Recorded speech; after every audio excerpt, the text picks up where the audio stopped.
Welcome to a peaceful journey through the wonders of Jupiter, the largest planet in our solar system, where we will drift through 100 gentle facts about this magnificent world. As you settle in and relax, allow the soft descriptions of swirling clouds, distant moons, and ancient storms to carry you into a state of calm contemplation. Each fact has been carefully crafted to paint pictures of cream-colored bands, slowly rotating features, and the serene dance of celestial bodies moving through the darkness of space. Let the rhythm of these words about Jupiter's quiet majesty guide you toward rest and tranquility. Fact 1. Jupiter drifts through space as the fifth planet from our Sun, moving along its orbit in a slow and steady rhythm that has continued for billions of years. The planet takes approximately 12 Earth years to complete one full journey around the Sun, traveling at a gentle pace through the darkness of space. As it moves, Jupiter maintains a consistent distance of about 484 million miles from the center of our solar system, though this distance varies slightly as its path traces an ellipse rather than a perfect circle. The planet's orbit is so vast that if you were to watch Jupiter from Earth, you would see it gradually shift position against the background stars, moving slowly from one constellation to another over the course of months. This peaceful celestial dance has been observed by humans for thousands of years, with ancient astronomers carefully noting Jupiter's position in the night sky. The planet's slow progression across the heavens made it a valuable timekeeper for early civilizations, who used its predictable movements to mark the passage of seasons and years. Even today, Jupiter continues its ancient path, undisturbed and serene, a constant presence in our solar system. The soft glow of Jupiter in the night sky has been a source of wonder and calm contemplation for countless generations of stargazers. Fact 2. The atmosphere of Jupiter is composed primarily of hydrogen and helium, the two lightest and most abundant elements in the universe, which swirl together in gentle, endless currents. These gases create a thick envelope around the planet, forming layers upon layers of cloud decks that extend downward for hundreds of miles before gradually transitioning into liquid forms. The hydrogen and helium mix in approximately the same proportions as they existed in the early solar system, preserving a chemical record of our cosmic origins. As you descend deeper into Jupiter's atmosphere, the pressure slowly increases, and the hydrogen gas begins to behave in unusual ways, eventually becoming so compressed that it takes on properties of both a gas and a liquid. This transition happens gradually, without any clear boundary, creating a smooth continuum from the airy upper atmosphere to the denser layers below. Small amounts of other substances, such as methane, ammonia, and water vapor, are mixed into the hydrogen and helium, accounting for less than 1% of the atmosphere's composition. These trace compounds play an important role in creating the planet's beautiful cloud patterns and subtle color variations. The entire atmospheric system remains in constant, gentle motion, with gases slowly circulating in grand patterns that span thousands of miles. Fact 3. Jupiter's iconic Great Red Spot is a persistent high-pressure region that has been slowly rotating in the planet's southern hemisphere for at least several hundred years. This oval-shaped feature appears as a soft salmon-pink color against the surrounding cream and tan cloud bands, creating a gentle contrast that has captivated observers since its discovery. The spot measures approximately 10,000 miles across at its widest point, large enough that 2 or 3 Earths could fit comfortably within its boundaries. The clouds within the Great Red Spot rotate in a counterclockwise direction, completing one full turn every 6 to 7 Earth days, moving at a leisurely pace compared to some of Jupiter's faster-moving features. The color of the spot is thought to arise from complex chemical reactions involving trace amounts of phosphorus, sulfur, or organic compounds in the upper atmosphere, though the exact chemistry remains a gentle mystery. Over the past century and a half, observers have noted that the Great Red Spot has been gradually shrinking, though this change happens so slowly that it would be imperceptible to someone watching over a human lifetime. The spot's longevity is remarkable, as it has persisted through countless Jovian years, maintaining its presence while other storms have come and gone. The feature sits at a latitude where opposing wind currents in Jupiter's atmosphere help to sustain its rotation, allowing it to endure as a stable fixture in the planet's weather system. Fact 4. Jupiter's cloud bands, known as zones and belts, stretch horizontally across the planet's surface in alternating patterns of light and dark hues. The lighter zones are regions where gases rise gently upward from warmer depths, cooling as they ascend and forming high-altitude ammonia ice clouds that appear bright and cream-colored. The darker belts are areas where gases slowly descend back down toward the planet's interior, creating regions of lower cloud tops that allow us to see slightly deeper into the atmosphere, revealing warmer, browner tones. These bands remain relatively stable in their positions, with the same general pattern persisting for as long as humans have observed Jupiter through telescopes. The boundaries between zones and belts are marked by strong jet streams that flow eastward or westward at different latitudes, creating a pattern of alternating wind directions that helps organize the planet's appearance. Some of these jet streams move at speeds of several hundred miles per hour, though from our distant vantage point, they appear to drift along in a calm and stately manner. The colors within the bands subtly shift over time, sometimes becoming more pronounced or fading to paler shades, creating a slowly evolving palette of creams, tans, browns, and soft oranges. The entire banded structure is a testament to the organized nature of Jupiter's atmospheric circulation, a vast meteorological engine operating on a planetary scale. Fact 5. Jupiter rotates on its axis faster than any other planet in our solar system, completing one full rotation in just under 10 Earth hours. This rapid spin causes the planet to bulge noticeably at its equator while flattening slightly at its poles, giving Jupiter an oblate shape rather than a perfect sphere. The equatorial diameter of Jupiter measures about 88,846 miles, while the polar diameter is approximately 83,082 miles, creating a difference of nearly 6,000 miles between the two measurements. This fast rotation also plays a role in organizing the planet's cloud bands and atmospheric circulation patterns, helping to create the distinct zones and belts that stripe the planet's appearance. As Jupiter spins, different regions of the planet drift into view from Earth, allowing observers to watch features rotate across the disk over the course of a few hours. The rotation rate varies slightly with latitude, with equatorial regions completing a rotation in about 9 hours and 50 minutes, while higher latitude regions take a few minutes longer. This differential rotation occurs because Jupiter is composed primarily of gas and liquid rather than solid rock, allowing different parts of the planet to rotate at slightly different speeds.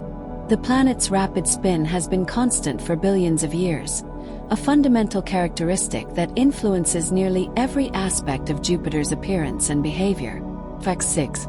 Jupiter's 4 largest moons, known as the Galilean satellites, were discovered by Galileo Galilei in the year 1610, when he turned his newly constructed telescope toward the planet. These 4 moons, Io, Europa, Ganymede, and Callisto, each have their own distinct characteristics and appearances, making them worlds of interest in their own right. Ganymede, the largest of the 4, is also the largest moon in our entire solar system, measuring 3,273 miles in diameter, which makes it even larger than the planet Mercury. Europa, the smallest of the Galilean moons, has a smooth surface of water ice that appears bright white with subtle brown and tan streaks running across it. Io displays a colorful palette of yellows, oranges, whites, and blacks, created by sulfur compounds on its surface. Callisto has an ancient, heavily cratered surface covered in dark, gray material mixed with patches of brighter ice. The 4 moons orbit Jupiter at different distances, with Io being the closest and Callisto the farthest, completing their orbits in periods ranging from about 2 days to over 16 days. From Jupiter's perspective, these 4 moons would appear as bright, slowly moving points of light, gracefully dancing around the planet in their eternal orbital ballet. Fact 7. The magnetic field surrounding Jupiter is the largest and most powerful planetary magnetic field in our solar system, extending millions of miles into space. This invisible field is generated deep within the planet's interior, where metallic hydrogen conducts electricity as it slowly circulates in response to Jupiter's rotation. The magnetic field is approximately 20,000 times stronger than Earth's magnetic field, though it remains gentle and imperceptible except to specialized scientific instruments.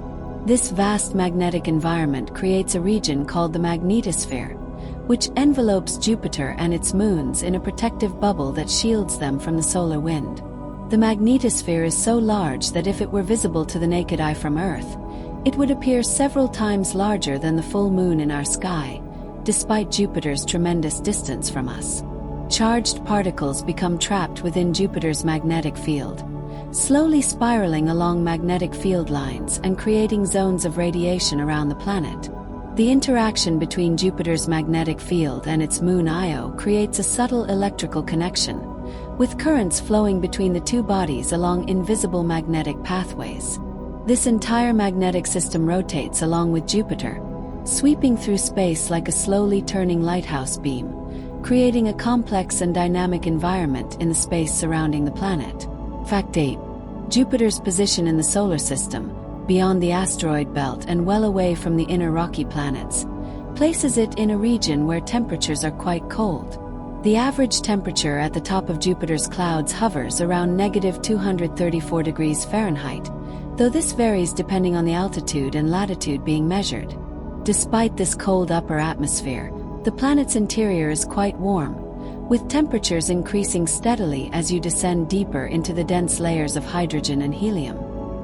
Heat slowly flows outward from Jupiter's interior, a remnant of the gravitational energy released when the planet first formed billions of years ago. This internal heat source means that Jupiter actually radiates more energy into space than it receives from the distant Sun, glowing softly in infrared wavelengths that are invisible to human eyes. The temperature at Jupiter's core is estimated to be around 43,000 degrees Fahrenheit, comparable to the surface temperature of our Sun, though this heat is locked away deep within the planet's interior. The gradual flow of heat from the interior to the exterior helps drive atmospheric circulation, contributing to the cloud patterns and weather systems we observe on the planet's surface. This gentle outward flow of warmth has continued steadily for over 4 billion years, slowly cooling the planet at a rate so gradual that it will continue for billions of years into the future. Fact 9. The discovery of Jupiter's rings came as a pleasant surprise to scientists when the Voyager 1 spacecraft photographed them in 1979, revealing that the planet was encircled by a faint ring system. These rings are much more delicate and subtle than Saturn's magnificent rings, composed primarily of tiny dust particles rather than larger chunks of ice. The main ring is a thin band that extends from approximately 92,000 miles to 140,000 miles above Jupiter's cloud tops, measuring only about 20 miles in thickness. The dust particles in the rings are constantly being replenished by tiny meteoroids that strike Jupiter's innermost small moons, knocking microscopic debris into orbit around the planet. These particles are so small and spread so thinly that the rings appear quite faint, requiring precise camera angles and long exposure times to photograph clearly. The rings are divided into several components: a thick inner torus of particles, a relatively bright main ring, and two wide, gossamer rings that extend far beyond the main ring structure. The gossamer rings are associated with the small moons Amalthea and Thebe, forming wide, diffuse structures that gently envelope the orbits of these satellites. From Jupiter's surface, these rings would be nearly invisible, perhaps appearing as the faintest of glows along the planet's equatorial plane during certain lighting conditions. Fact 10. Jupiter's mass is approximately 2.5 times greater than the combined mass of all the other planets in the solar system put together, making it by far the most massive planet orbiting our Sun. This enormous mass amounts to about 318 times the mass of Earth, though Jupiter is still only about 1,000th the mass of the Sun itself. The planet's substantial mass creates a strong gravitational pull that influences the orbits of nearby asteroids and comets, sometimes capturing them or deflecting their paths. This gravitational influence has historically helped protect the inner solar system by attracting or redirecting some comets and asteroids that might otherwise have traveled toward Earth. Despite its great mass, Jupiter's density is quite low compared to rocky planets, averaging only about 1.3 grams per cubic centimeter, roughly 1/4 the density of Earth. This low density confirms that Jupiter is composed primarily of light elements like hydrogen and helium, rather than heavy rocky or metallic materials. The mass is distributed throughout the planet's vast volume, which is so large that over 1,300 Earths could fit within Jupiter's boundaries. The center of mass of our entire solar system, called the barycenter, actually lies just outside the Sun's surface due largely to Jupiter's substantial mass, causing the Sun and Jupiter to subtly orbit this common point in a gentle cosmic partnership. Fact 11. When viewed through even a small telescope, Jupiter appears as a disk rather than a simple point of light, revealing a soft, creamy appearance with visible cloud bands. The planet reflects sunlight efficiently due to its thick atmosphere of bright clouds, making it one of the brightest objects in Earth's night sky, often outshining all the stars except during times when Venus is visible. The colors visible on Jupiter are subtle and muted, dominated by shades of cream, tan, light brown, and occasional hints of soft orange or salmon pink. These gentle hues arise from the complex chemistry occurring in the planet's upper atmosphere, where trace amounts of various compounds react with sunlight and with each other. Amateur astronomers have been observing and sketching Jupiter's appearance for centuries, carefully documenting the changing positions of the cloud bands and the Great Red Spot. Different atmospheric features become more or less prominent over time, creating a slowly evolving appearance that rewards patient observation. The viewing conditions from Earth vary depending on Jupiter's position in its orbit, with the best views occurring during opposition when Earth passes between Jupiter and the Sun, bringing the planet to its closest approach.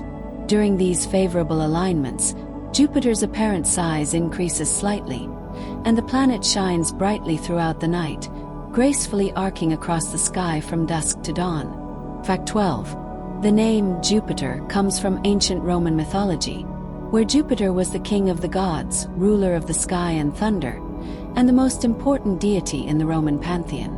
The Romans inherited this god from earlier Greek mythology, where he was known as Zeus, and the planet's association with the sky god seemed fitting given its prominent position among the celestial wanderers. Ancient civilizations around the world recognized Jupiter as a significant celestial object, giving it various names in different languages and cultures. The Babylonians called the planet Marduk after their patron god, while ancient Chinese astronomers knew it as the wood star, associating it with one of the 5 classical elements in Chinese philosophy. Hindu astronomy refers to Jupiter as Guru or Brihaspati, connecting the planet with the teacher of the gods in Hindu mythology. The naming of Jupiter's moons continued this mythological tradition, with the 4 Galilean satellites receiving names from Greek mythology. Io, Europa, Ganymede, and Callisto were all figures associated with Zeus in ancient stories. Over time, dozens of smaller moons have been discovered around Jupiter, each receiving names from various mythological traditions connected to Zeus or Jupiter, maintaining a coherent naming theme across all the planet's natural satellites. This connection to ancient mythology reflects humanity's long history of observing and contemplating this bright wanderer in the night sky. Fact 13. The interior structure of Jupiter is thought to consist of several distinct layers that gradually transition from one to another as pressure and temperature increase with depth. The outermost layer is the gaseous atmosphere we can observe, composed mainly of hydrogen and helium in their molecular forms, extending downward for thousands of miles. Below this gaseous envelope, the pressure becomes so intense that the hydrogen gas gradually transforms into a liquid state, though this transition happens so smoothly that there is no clear boundary between the gas and liquid phases. Descending deeper, at approximately 10,000 to 12,000 miles below the cloud tops, the pressure reaches millions of times Earth's atmospheric pressure, causing the hydrogen to transform into an exotic state called metallic hydrogen. In this metallic state, the hydrogen atoms are squeezed so closely together that their electrons break free and move about like they do in metals, allowing the material to conduct electricity. This layer of metallic hydrogen likely makes up the vast majority of Jupiter's interior, extending down toward the planet's center. At the very core of Jupiter, there may be a dense region of heavier elements such as rock, metal, and ice, though whether this constitutes a distinct solid core or simply a more concentrated mixture of materials remains an open question.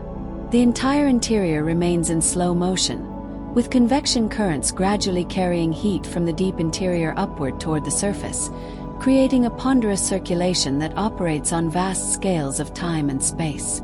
Fact 14.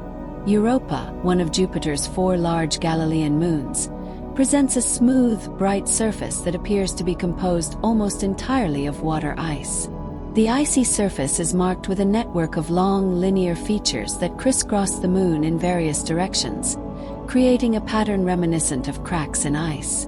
These linear features are thought to be fractures in the ice shell, possibly created by tidal forces from Jupiter's gravitational pull as Europa follows its slightly elliptical orbit. The surface appears relatively young in geological terms, with very few impact craters visible, suggesting that some process has been smoothly resurfacing the moon over time. Beneath the icy surface, scientists believe there may be a global ocean of liquid water, kept from freezing by the heat generated through tidal flexing as Jupiter's gravity gently stretches and squeezes the moon. This subsurface ocean, if it exists, would be in contact with a rocky seafloor below, potentially creating an environment not entirely unlike the deep oceans of Earth. The ice shell above this ocean is estimated to be several miles to tens of miles thick, forming an insulating layer between the hidden ocean and the cold vacuum of space.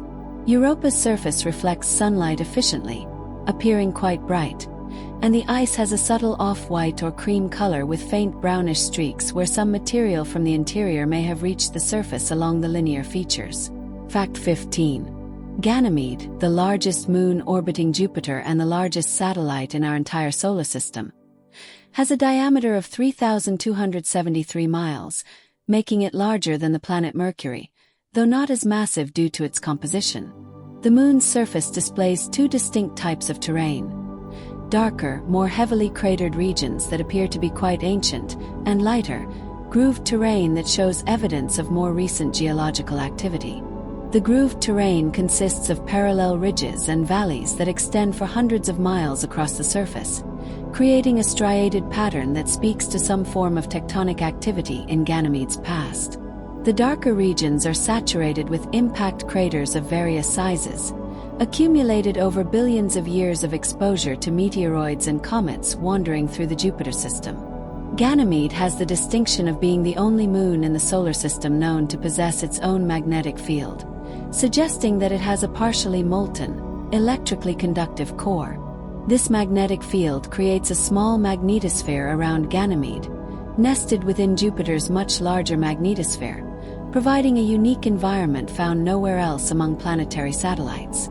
Like Europa, Ganymede is thought to harbor a subsurface ocean of liquid water beneath its icy outer shell, though this ocean lies deeper beneath the surface, possibly sandwiched between layers of ice with different crystal structures. The moon's surface appears in shades of light gray and dark brown, with the grooved terrain reflecting more sunlight than the older, darker terrain. Fact 16. Callisto, the outermost of Jupiter's 4 large Galilean moons, orbits the planet at a distance of approximately 1,170,000 miles, well beyond the orbits of its 3 siblings. The surface of Callisto is ancient and heavily cratered, bearing the scars of billions of years of impacts, making it one of the most cratered objects in the entire solar system. The entire surface appears dark gray in color, composed of a mixture of ice and rocky material, with patches of brighter ice visible around some of the fresher impact craters. Unlike Europa and Ganymede, Callisto shows little evidence of internal geological activity, suggesting that its interior has remained relatively cold and inert throughout its history. One of the most prominent features on Callisto is a large, multi-ring impact structure called Valhalla, which consists of a bright central zone surrounded by concentric rings that extend outward for hundreds of miles. This structure formed billions of years ago when a large object struck the moon, creating shock waves that rippled through the icy surface, freezing in place as permanent circular features. Despite its ancient, inactive appearance, Callisto may also harbor a subsurface ocean deep within its interior, though any such ocean would be less accessible than those hypothesized for Europa or Ganymede. The Moon's orbit around Jupiter is sufficiently distant that Callisto resides outside the most intense regions of Jupiter's radiation belts, making it a relatively more benign environment compared to its sister moons. Fact 17. Io, the innermost of Jupiter's 4 large moons, presents a dramatically colorful surface unlike any other object in the solar system, with landscapes painted in vivid yellows, oranges, reds, whites, and blacks. The Moon's distinctive coloration comes from sulfur and sulfur dioxide compounds on its surface, which take on different hues depending on their chemical state and temperature. Io's surface is remarkably smooth and young, almost entirely free of impact craters, because any craters that form are quickly buried by ongoing volcanic activity that constantly resurfaces the Moon. The volcanic activity on Io is driven by intense tidal heating, as Jupiter's powerful gravity and the gravitational tugs from Europa and Ganymede continuously flex and squeeze Io's interior. This tidal flexing generates tremendous amounts of heat, keeping Io's interior molten and driving volcanic activity that is more vigorous than anywhere else in the solar system. The volcanic features on Io include vast lava flows that stretch for hundreds of miles across the surface, calderas where magma chambers have collapsed, and tall mountains that rise several miles above the surrounding plains. Some of the volcanic vents emit plumes of sulfur dioxide gas that shoot hundreds of miles above the surface before slowly falling back down, creating umbrella-shaped clouds of material. The continuously changing surface of Io makes it a dynamic world, one where the landscape is never quite the same from one observation to the next, though changes occur gradually enough to be tracked through careful monitoring. Fact 18. The gravitational influence that Jupiter exerts on its moons creates a phenomenon known as tidal locking, where each moon rotates on its axis at the same rate that it orbits Jupiter. This synchronous rotation means that each moon always presents the same face toward Jupiter, just as our moon always shows the same face to Earth. For the moons, this means that Jupiter appears to hang nearly motionless in the sky, always in the same position relative to the landscape below. The tidal forces that create this locking also cause the moons to be slightly elongated, stretched along the axis pointing toward Jupiter by the differential pull of gravity. These same tidal forces create additional effects when a moon's orbit is slightly elliptical, as the gravitational pull varies in strength as the moon moves closer to and farther from Jupiter during each orbit. This variation in tidal force flexes and stresses the interior of the moon, generating heat through friction, a process particularly intense for Io but also significant for Europa and Ganymede. The tidal interactions between Jupiter and its moons also cause the moon's orbits to gradually evolve over time, though these changes occur so slowly that they are only detectable through precise measurements spanning many years. The 3 inner Galilean moons, Io, Europa, and Ganymede, are locked in an orbital resonance where their orbital periods maintain simple mathematical ratios, with Io completing 4 orbits for every 2 completed by Europa and every 1 completed by Ganymede, a stable configuration that minimizes disruption to the system. Fact 19. Jupiter's formation occurred approximately 4.6 billion years ago, during the early days of our solar system when a vast cloud of gas and dust was collapsing under its own gravity to form the Sun and planets. Jupiter formed in the outer regions of this protoplanetary disk, where temperatures were cool enough for ice to condense along with rock and metal, providing abundant solid material to initiate planet formation.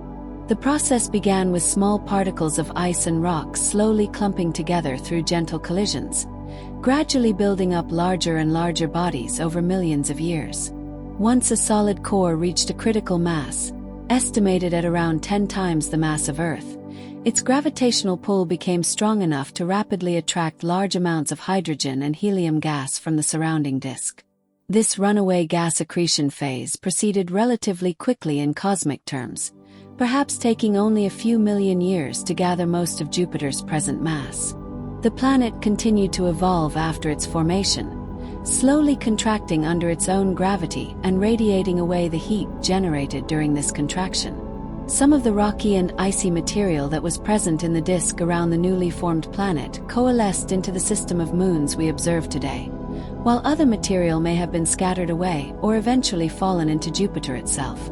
The formation of Jupiter had profound effects on the rest of the solar system, influencing the distribution of material in the planetary disk and possibly preventing the formation of a planet in the region that became the asteroid belt. Fact 20. The atmospheric pressure on Jupiter increases smoothly and continuously as you descend from the upper atmosphere toward the interior, with no solid surface to halt this increase. At the altitude where the pressure equals Earth's atmospheric pressure at sea level, you would be surrounded by gaseous hydrogen and helium, floating in what appears to be endless sky in all directions. Continuing downward, the pressure doubles every few miles of descent, and the increasing density of the gas gradually makes the distinction between up and down less meaningful. At a depth where the pressure reaches several tens of thousands of times Earth's atmospheric pressure, the hydrogen gas has become so dense that it behaves more like a liquid than a gas, forming a vast ocean of liquid hydrogen. Descending still deeper, perhaps 10,000 miles below the cloud tops, the pressure climbs to millions of Earth atmospheres, and the liquid hydrogen transitions into the exotic metallic state. Throughout this descent, there would be no distinct layers or surfaces to mark these transitions, only a continuous gradation from one state to another, like descending through an atmosphere that simply becomes denser and denser without end.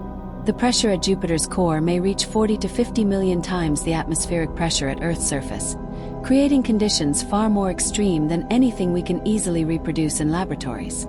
This immense pressure compresses the material at the core to densities several times that of water, despite the relatively low density of the planet as a whole. Fact 21. The composition of Jupiter's atmosphere provides valuable clues about the conditions that existed in the early solar system when the planets were forming. The relative abundances of hydrogen and helium in Jupiter closely match the composition of the Sun and of the original solar nebula, suggesting that Jupiter captured and retained a representative sample of the primordial material. The presence of heavier elements such as carbon, nitrogen, and oxygen in Jupiter's atmosphere, albeit in small amounts, indicates that the planet formed from a mixture of gas and solid materials, incorporating both the gaseous component and icy compounds that condensed in the cold outer solar system. Measurements of the ratios of different chemical elements and their isotopes in Jupiter's atmosphere can tell us about the temperature and pressure conditions in the region where Jupiter formed, as well as how these materials were processed in the early solar system. Water vapor exists in Jupiter's atmosphere, though its abundance relative to hydrogen appears to vary with location and altitude, suggesting complex processes that distribute water unevenly throughout the planet's clouds. Methane, another hydrogen-carbon compound, is also present in trace amounts and plays a role in the coloration of certain cloud features. Ammonia ice forms the visible white clouds at high altitudes, while deeper clouds may be composed of ammonia hydrosulfide and water ice. The study of Jupiter's atmospheric composition continues to provide insights into planetary formation and evolution, serving as a window into the processes that occurred billions of years ago when our solar system was young. Fact 22. The color variations visible in Jupiter's clouds arise from complex photochemical processes and the presence of trace compounds in the upper atmosphere. The white zones are regions where ammonia ice crystals form clouds at relatively high altitudes, reflecting sunlight efficiently and appearing bright and cream-colored. The darker belts expose lower cloud layers where the ammonia has condensed and fallen away, allowing us to see deeper into the atmosphere where other compounds may influence the color. The reddish-brown hues seen in some regions likely result from organic compounds created when sunlight breaks apart molecules like methane and ammonia, allowing the fragments to recombine into more complex molecules. Other possible contributors to Jupiter's colors include sulfur compounds, phosphorus-bearing molecules, or other complex organic materials, though the exact identity of the coloring agents remains a subject of ongoing research. The colors can change subtly over time as atmospheric dynamics redistribute chemical species, and as sunlight continues to drive chemical reactions in the upper atmosphere. Some regions appear salmon pink or soft orange, while others show tan or light brown coloring, creating a palette that shifts gently across the planet's disk. The Great Red Spot's distinctive color likely arises from a combination of the materials dredged up from below and chemical reactions occurring within the spot itself, though the precise mechanism remains one of Jupiter's gentle mysteries. Fact 23. Jupiter's cloud tops are remarkably cold, with temperatures at the visible surface averaging around -234 degrees Fahrenheit, cold enough to freeze carbon dioxide and many other substances into solid ice. At this temperature, ammonia readily condenses into ice crystals, forming the white clouds that dominate Jupiter's appearance in many regions. The temperature varies with altitude, becoming warmer as you descend deeper into the atmosphere, following a temperature gradient determined by the physics of gas compression and heat flow. At depths where the pressure reaches several times Earth's atmospheric pressure, the temperature has risen to near the freezing point of water, and water ice clouds may form at this level, hidden beneath the upper ammonia clouds. The variation in temperature also contributes to atmospheric circulation, with warmer regions having a tendency to rise and cooler regions sinking, creating large-scale convection patterns that organize the cloud bands. Measurements of thermal radiation from Jupiter in infrared wavelengths reveal that different regions emit different amounts of heat, creating a temperature map that shows subtle variations across the planet's disk. The Great Red Spot appears slightly cooler than its surroundings when viewed in thermal infrared, consistent with its nature as a high-pressure system with elevated cloud tops. These temperature variations, though significant on an absolute scale, produce only gentle effects on the planet's overall appearance, contributing to the slow, stately circulation of Jupiter's atmosphere. Fact 24. The distance from Earth to Jupiter varies considerably depending on where both planets are in their respective orbits around the Sun, ranging from about 365 million miles at closest approach to over 600 million miles at the most distant point. When Earth and Jupiter are on the same side of the Sun, they reach opposition, the point of closest approach, which occurs approximately every 13 months as faster-moving Earth gradually catches up to and passes Jupiter. During opposition, Jupiter appears at its largest and brightest in Earth's sky, offering the best viewing opportunities for astronomers and observers who wish to study the planet's features. Light traveling from Jupiter to Earth during opposition takes about 33 minutes to traverse the distance, meaning that we always see Jupiter as it appeared roughly half an hour in the past. When Jupiter is on the opposite side of the Sun from Earth, at conjunction, it becomes lost in the Sun's glare and is not visible in the night sky, re-emerging after a few weeks as a morning star before sunrise. The changing distance affects the apparent size of Jupiter as seen from Earth, with the planet's disk appearing nearly twice as large during favorable oppositions compared to when it is near conjunction. Despite these changes, Jupiter remains one of the brightest objects in the night sky during its visible periods, typically shining steadily with a soft, creamy white light that makes it easy to identify among the stars. The gentle back-and-forth motion of the two planets in their orbital dance ensures that Jupiter returns to prominence in Earth's sky on a regular, predictable schedule that has been observed for millennia. Fact 25. The study of Jupiter began in earnest with the invention of the telescope in the early 17th century, when observers first realized that the bright wandering star resolved into a disk with visible detail. Galileo Galilei's observations in January 1610 revealed the 4 large moons, providing compelling evidence that not all celestial bodies orbit Earth, a discovery that supported the Copernican model of a sun-centered solar system. Early telescopic observers noted the planet's banded appearance and began tracking the positions and movements of various atmospheric features, documenting the planet's dynamic nature. As telescope technology improved over the following centuries, observers detected more detail in the cloud bands, identified the Great Red Spot as a persistent feature, and discovered additional, smaller moons orbiting beyond the 4 Galilean satellites. The advent of spectroscopy in the 19th century allowed astronomers to analyze the light from Jupiter, revealing the presence of hydrogen and other gases in the planet's atmosphere.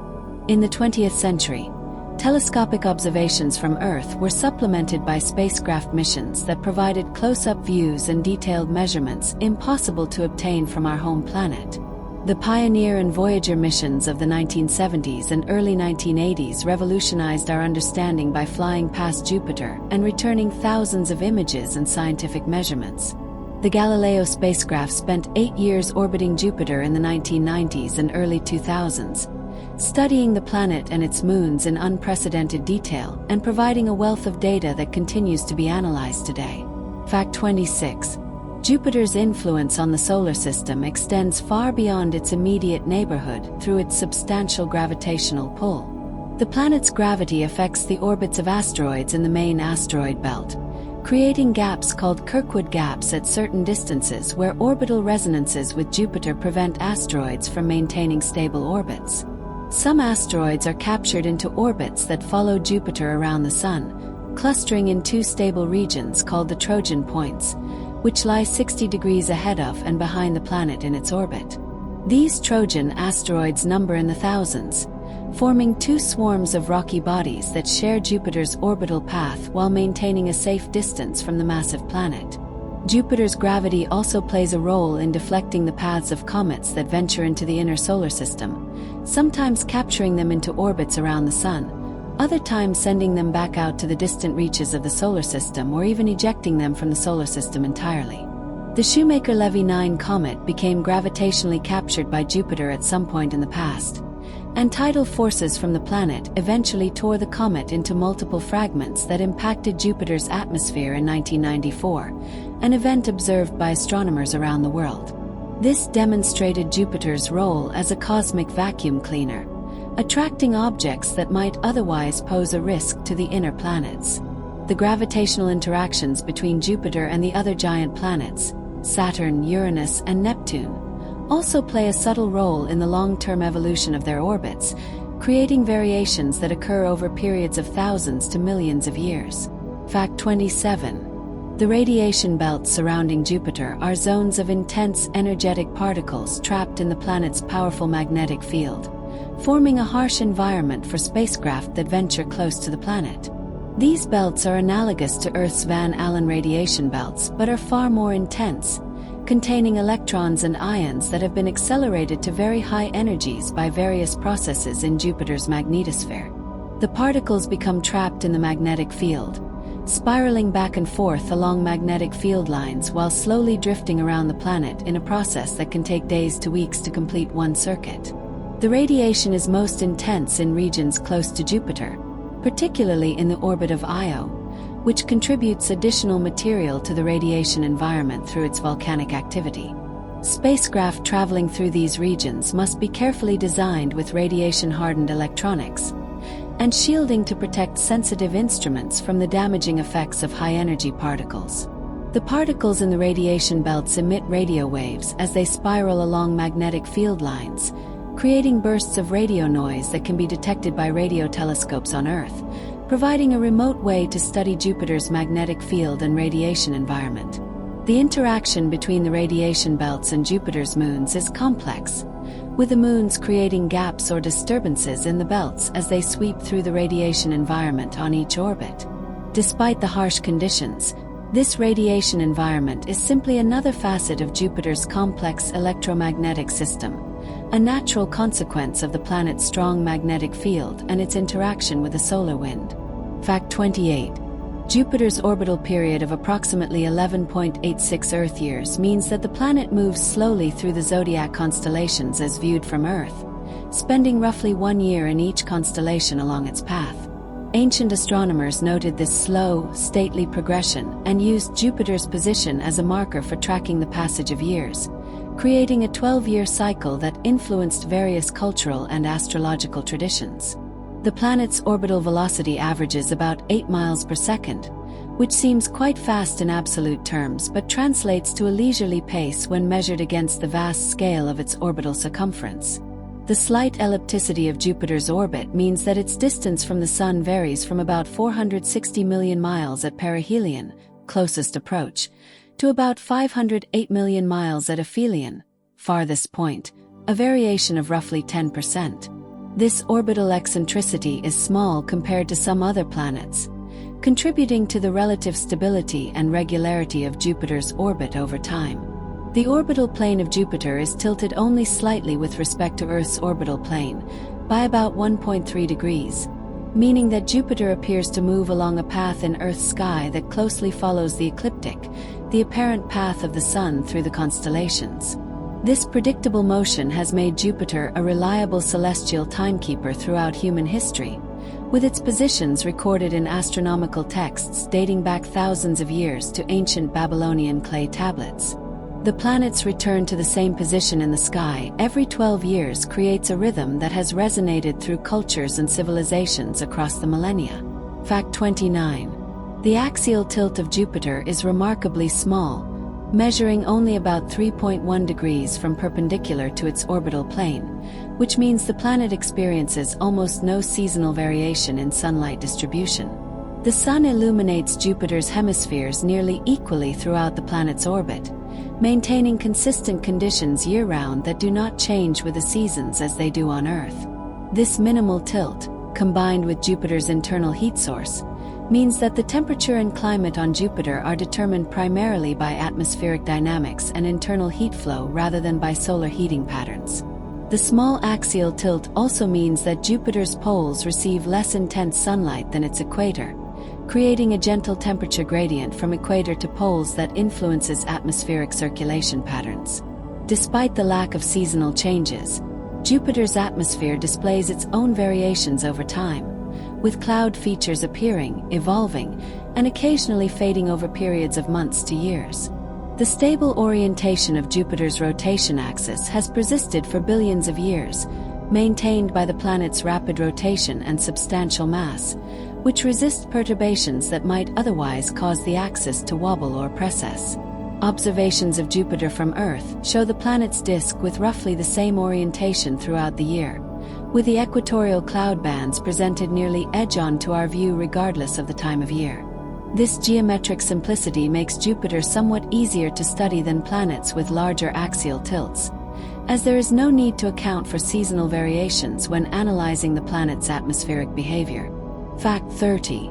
The southern hemisphere of Jupiter features several long-lived oval-shaped storms in addition to the famous Great Red Spot, creating a family of persistent atmospheric features.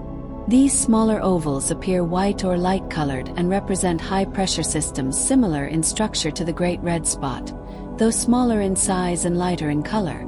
3 prominent white ovals formed in the late 1930s and persisted as separate features for decades before merging together in the late 1990s to form a single larger oval. This merged feature, known as oval BA, gradually intensified and took on a reddish coloration by 2006, earning it the informal nickname Red Spot Jr., though it remains smaller than the Great Red Spot. These ovals demonstrate that Jupiter's atmosphere can support multiple stable vortex systems simultaneously, each maintaining its identity while interacting with the surrounding flow. The ovals rotate in an anticyclonic direction, counterclockwise in the southern hemisphere, creating circulation patterns that trap and isolate the air within them from the surrounding atmosphere. The white coloration of many of these features suggests that they contain clouds at higher altitudes than the surrounding regions, where ammonia ice crystals reflect sunlight efficiently. The presence of multiple long-lived storms at different latitudes creates a complex dynamic environment where these features interact with each other and with the prevailing wind patterns, occasionally merging or exchanging momentum in elegant celestial dances. Fact 31. Jupiter's polar regions present a somewhat different appearance than the equatorial zones and belts, with more complex, chaotic cloud patterns and less distinct banding. The Juno spacecraft, which has been orbiting Jupiter in a highly elliptical polar orbit since 2016, has provided the first close-up views of Jupiter's poles, revealing intricate structures and persistent cyclonic storms arranged in geometric patterns. At the North Pole, a central cyclone is surrounded by 8 smaller cyclones arranged in an octagonal pattern, while the South Pole features a central cyclone surrounded by 5 others in a pentagonal arrangement, creating surprisingly symmetric structures. These polar cyclones are tightly packed together, with their edges nearly touching, and they have remained stable in this configuration since their discovery, maintaining their positions like pieces of a grand puzzle. The cyclones rotate in different directions, some clockwise, some counterclockwise, creating complex shear zones at their boundaries where winds flow in opposite directions. The polar regions receive less sunlight than the equator due to the curvature of the planet, though with Jupiter's small axial tilt, this difference is less pronounced than it would be for a planet tilted like Earth. The clouds in the polar regions show a variety of colors and textures, with smaller scale features and filamentary structures woven through the larger cloud patterns, creating an intricate tapestry of atmospheric motion. These polar observations have revealed that Jupiter's atmospheric dynamics are even more complex than previously understood, with different organizing principles at work in the polar regions compared to the equatorial and mid-latitude zones. Fact 32. The smaller moons of Jupiter, beyond the 4 large Galilean satellites, number in the dozens and consist mostly of small, irregular bodies captured by Jupiter's gravity at various points in the past. These outer moons are typically only a few miles to a few tens of miles in diameter, far smaller than the Galilean satellites, and many have quite elliptical and tilted orbits that suggest they originated elsewhere in the solar system before being captured by Jupiter. The moons are divided into several groups based on their orbital characteristics. The inner group consists of small moons orbiting close to Jupiter between the planet and Io, while several outer groups consist of more distant moons with similar orbital properties, suggesting they may be fragments of larger bodies that broke apart at some point. Some of these outer moons orbit Jupiter in a retrograde direction, meaning they move opposite to the direction of Jupiter's rotation and the orbits of the Galilean satellites, further evidence of their capture origin. The surfaces of these small moons are poorly understood, as most are too small and distant to have been imaged in detail, but they likely consist of rock and ice, bearing the scars of impact cratering accumulated over billions of years. The discovery of new small moons continues sporadically as more sensitive telescopes and surveys scan the space around Jupiter, with a total count currently exceeding 90 confirmed satellites. Each of these small moons adds a subtle gravitational influence to the Jupiter system, though their tiny masses make their individual effects negligible compared to the dominant influence of the Galilean satellites and Jupiter itself. Fact 33. The wind speeds on Jupiter can reach several hundred miles per hour in some of the jet streams that mark the boundaries between the zones and belts, creating some of the fastest sustained winds in the solar system. These high-speed flows are organized into multiple jet streams at different latitudes, with alternating directions of flow creating a pattern of eastward and westward currents stacked one above another. Despite their high velocities, these winds maintain remarkably stable positions and speeds over long periods, suggesting that they are driven by deep processes in Jupiter's interior rather than by shallow surface phenomena. The wind patterns are believed to extend down into the planet's interior for hundreds or even thousands of miles, drawing energy from the heat flowing outward from Jupiter's core. The jet streams help to organize and maintain the banded structure of Jupiter's atmosphere, creating zones where upwelling motions dominate and belts where downwelling occurs, with the jets marking the transition regions between these vertical motions. Individual cloud features embedded in these flows move along with the ambient wind speed, being carried eastward or westward depending on their latitude, though some features like the Great Red Spot have their own internal circulation that allows them to maintain their position relative to the rotating planet. The measurement of wind speeds on Jupiter is accomplished by tracking cloud features over time and noting how far they move in images taken hours or days apart, a technique that has been applied to decades of observations from ground-based telescopes and spacecraft. The resulting wind profile shows a complex pattern of acceleration and deceleration with latitude, creating a fingerprint of Jupiter's atmospheric dynamics that researchers continue to study and model. Fact 34. The Juno spacecraft, which arrived at Jupiter in July 2016, has been conducting an in-depth investigation of the planet's interior structure, gravity field, magnetic field, and polar regions. The spacecraft follows a highly elliptical orbit that takes it close to Jupiter's cloud tops once every 53 days, allowing it to make detailed measurements during each close approach while spending most of its time at safer distances from the planet's intense radiation. Juno's orbit passes over the poles, providing views of the polar regions that were never visible to previous spacecraft, which orbited in Jupiter's equatorial plane.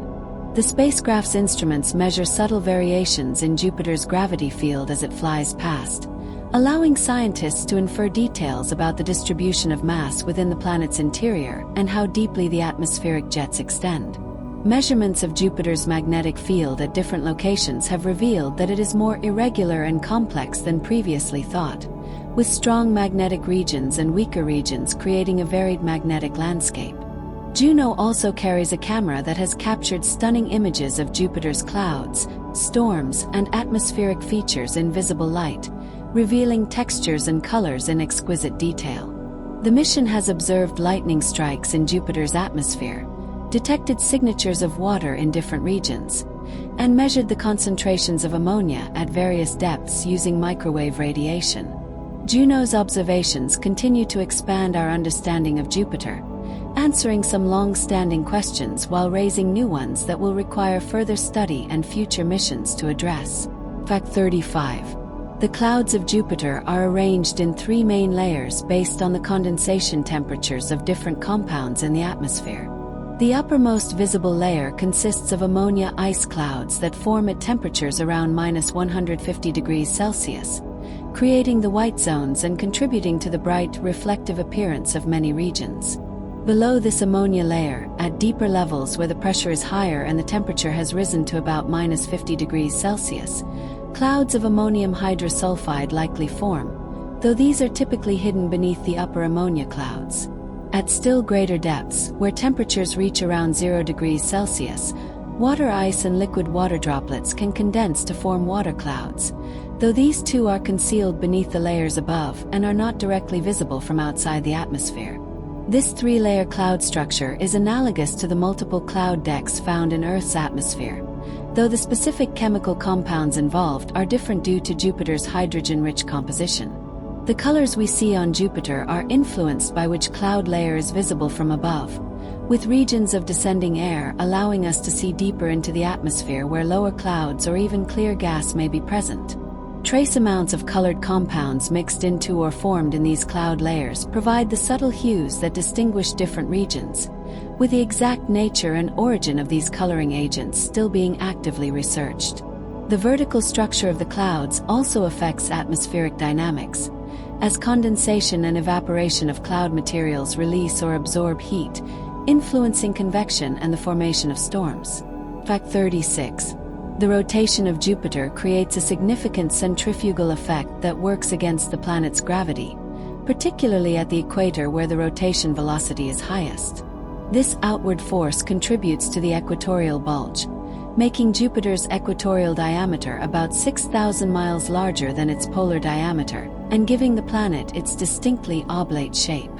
The rapid rotation also influences the planet's internal structure by generating convection patterns organized into cylindrical shells aligned with the rotation axis, rather than the spherical shells that might form in a non-rotating fluid.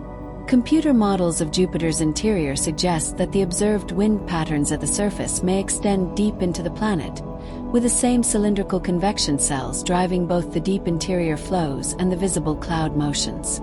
The rotation generates tremendous angular momentum, and any process that would significantly slow down Jupiter's rotation would require enormous amounts of energy transferred over long periods of time.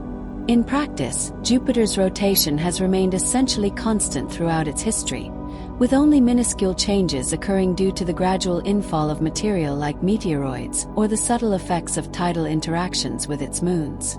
The 10-hour day on Jupiter means that any particular feature rotates into and out of view quite quickly as seen from Earth, allowing observers to watch the planet's disk evolve over the course of just a few hours.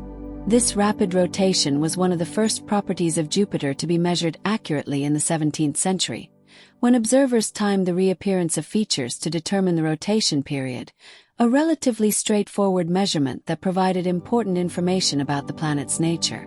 Fact 37. The aurorae of Jupiter are glowing emissions of light that occur in the planet's polar regions, similar in principle to the northern and southern lights on Earth but far more intense and persistent. These aurora are generated when charged particles trapped in Jupiter's magnetosphere are accelerated along magnetic field lines toward the poles, where they collide with atoms and molecules in the upper atmosphere, exciting them and causing them to emit light. Jupiter's aurorae shine primarily in ultraviolet wavelengths that are invisible to human eyes, though they can be detected and photographed by spacecraft instruments and space telescopes like the Hubble Space Telescope. The aurorae form oval shapes around each of Jupiter's magnetic poles, marking the regions where the magnetic field lines converge and funnel particles down into the atmosphere. The intensity of the aurorae varies over time in response to changes in the solar wind and in Jupiter's magnetosphere, creating dynamic light shows that pulse and shift even though they are too faint to be seen in visible light by spacecraft cameras. Some of Jupiter's moons, particularly Io, contribute to the auroral displays by creating their own smaller auroral footprints where the electrical currents connecting the Moon to Jupiter intersect the planet's atmosphere. The energy deposited by auroral particles heats Jupiter's upper atmosphere in the polar regions, creating temperature differences that influence atmospheric circulation and may play a role in the different cloud patterns observed at high latitudes. The study of Jupiter's aurorae provides insight into the complex interactions between the planet's magnetic field, its atmosphere, and the streams of particles flowing through its magnetosphere. Fact 38. The Galileo spacecraft made a significant contribution to our understanding of Jupiter when it released a probe that descended into the planet's atmosphere in December 1995, providing the first direct measurements of atmospheric conditions below the cloud tops. The probe entered Jupiter's atmosphere at over 100,000 miles per hour and decelerated using a heat shield and parachute system before beginning to transmit data during its descent. For about 58 minutes, the probe sent back measurements of temperature, pressure, wind speed, and chemical composition as it fell through progressively deeper and denser layers of atmosphere. The probe detected fewer lightning strikes than expected based on extrapolations from telescopic observations, suggesting that lightning on Jupiter may be concentrated in certain regions rather than being uniformly distributed. Measurements of wind speed showed that the winds increased with depth rather than decreasing, contrary to some predictions, and remained strong to the deepest levels reached by the probe before contact was lost. The probe also measured the abundance of various gases, finding that heavy elements like argon, krypton, and xenon were enriched compared to the Sun, providing clues about the formation and evolution of Jupiter. Water vapor was found to be present but at lower concentrations than expected, though this may have been due to the probe entering an unusually dry region of the atmosphere, analogous to descending through a desert on Earth rather than a typical location. The probe finally succumbed to the extreme pressure and temperature at a depth where the pressure exceeded 20 times Earth's atmospheric pressure and the temperature reached about 150 degrees Celsius, transmitting its last signals before being crushed and melted by the intensifying conditions. Fact 39. The system of moons, rings, and magnetosphere surrounding Jupiter constitutes a complex miniature planetary system worthy of study in its own right. The interactions between these components create a dynamic environment where processes on one moon can affect conditions throughout the entire system. Io's volcanic activity injects tons of material into Jupiter's magnetosphere every second, creating a torus of ionized sulfur and oxygen atoms that orbit Jupiter near Io's orbital path. This material gradually spreads throughout the magnetosphere, becoming trapped in Jupiter's magnetic field and contributing to the radiation belts that pose challenges for spacecraft. Europa, Ganymede, and Callisto also interact with the magnetosphere, though less dramatically than Io, with their icy surfaces being gradually altered by the bombardment of energetic particles. The small inner moons orbit within Jupiter's ring system and are likely the source of the ring material, with tiny particles knocked off their surfaces by micrometeoroid impacts replenishing the rings over time. The entire system is bound together by gravity, with Jupiter's massive pull dominating the dynamics, but with subtle perturbations arising from the mutual gravitational interactions among the moons themselves. The study of the Jupiter system provides insights into how complex systems of interacting bodies behave, serving as a laboratory for understanding processes that may occur in other planetary systems as well. Future missions to Jupiter and its moons will continue to explore these interactions, building on the foundation of knowledge established by previous missions. Fact 40. The chemical composition of Jupiter includes a fascinating variety of molecules beyond the dominant hydrogen and helium, each playing a role in the planet's appearance and behavior. Methane, composed of carbon and hydrogen, is present in Jupiter's atmosphere at concentrations of about 0.3%, and it absorbs red light preferentially, contributing to the subtle blue-green tint visible in some wavelengths. Ammonia, composed of nitrogen and hydrogen, condenses into ice crystals at the cold temperatures of Jupiter's upper atmosphere, forming the white clouds that dominate many regions of the planet. The presence of phosphine, a molecule composed of phosphorus and hydrogen, has been detected in Jupiter's atmosphere, and its distribution provides clues about vertical mixing and chemical processes. Complex organic molecules, sometimes called tholins, may form when simpler molecules are broken apart by sunlight or energetic particles and then recombine into larger, more complex structures. These organic compounds can create a variety of colors depending on their specific composition, potentially explaining some of the browns, reds, and oranges seen in Jupiter's clouds. The overall chemical makeup of Jupiter's atmosphere has been studied through spectroscopy, where light from the planet is spread out into a spectrum, revealing the characteristic absorption and emission lines of different molecules. Each molecule absorbs or emits light at specific wavelengths, creating a unique spectral fingerprint that allows scientists to identify and measure the abundance of dozens of different compounds. The detailed understanding of Jupiter's chemistry continues to improve as new observations and laboratory experiments help us interpret the complex signals coming from the planet. Fact 41. The orbital resonances between Jupiter's inner 3 Galilean moons create a stable configuration that has persisted for billions of years. Io completes exactly 2 orbits around Jupiter in the time it takes Europa to complete 1 orbit, and Europa completes exactly 2 orbits in the time Ganymede completes 1 orbit, creating a 1:2:4 ratio among their orbital periods. This resonance means that the 3 moons regularly return to the same geometric configuration, with their positions relative to each other repeating in a predictable pattern. The resonance causes the orbital eccentricities of the moons to be larger than they would be if each moon orbited independently, resulting in variations in the strength of Jupiter's gravitational pull as each moon moves closer to and farther from the planet during its orbit. These variations in tidal force generate heat through friction as the interior of each moon flexes and relaxes, with Io experiencing by far the strongest heating due to its proximity to Jupiter and the combined effects of Europa and Ganymede's gravitational tugs. The resonance is self-maintaining, as the gravitational interactions between the moons continuously reinforce the pattern and prevent the moons from drifting out of resonance. This stable configuration arose early in the history of the Jupiter system, possibly shortly after the moons formed, and it has shaped the subsequent evolution of all 3 bodies. The resonance serves as an example of how gravitational interactions can create orderly patterns in celestial mechanics, producing elegant mathematical relationships from the chaotic process of planet and moon formation. Fact 42. The temperature structure of Jupiter's atmosphere varies in interesting ways depending on altitude, latitude, and whether you're observing in sunlight or shadow. In the upper stratosphere, temperatures actually increase with altitude, rising from about -110 degrees Celsius at the tropopause to perhaps -30 degrees Celsius at higher altitudes, a phenomenon caused by the absorption of sunlight by trace compounds and hazes. This temperature inversion creates a stable layer that suppresses vertical mixing, preventing material from the lower atmosphere from easily reaching the upper atmosphere.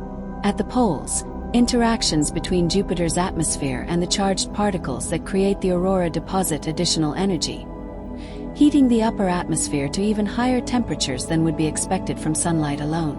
The horizontal temperature variations are relatively modest, with the equator being only slightly warmer than the poles, a consequence of Jupiter's small axial tilt and the efficiency of atmospheric circulation at redistributing heat. Infrared observations of Jupiter reveal these temperature patterns as variations in the amount of heat radiated from different regions, with warm areas glowing more brightly and cool areas appearing darker in thermal images. The Great Red Spot appears cooler than its surroundings in infrared observations because its clouds reach higher altitudes where the atmospheric temperature is colder.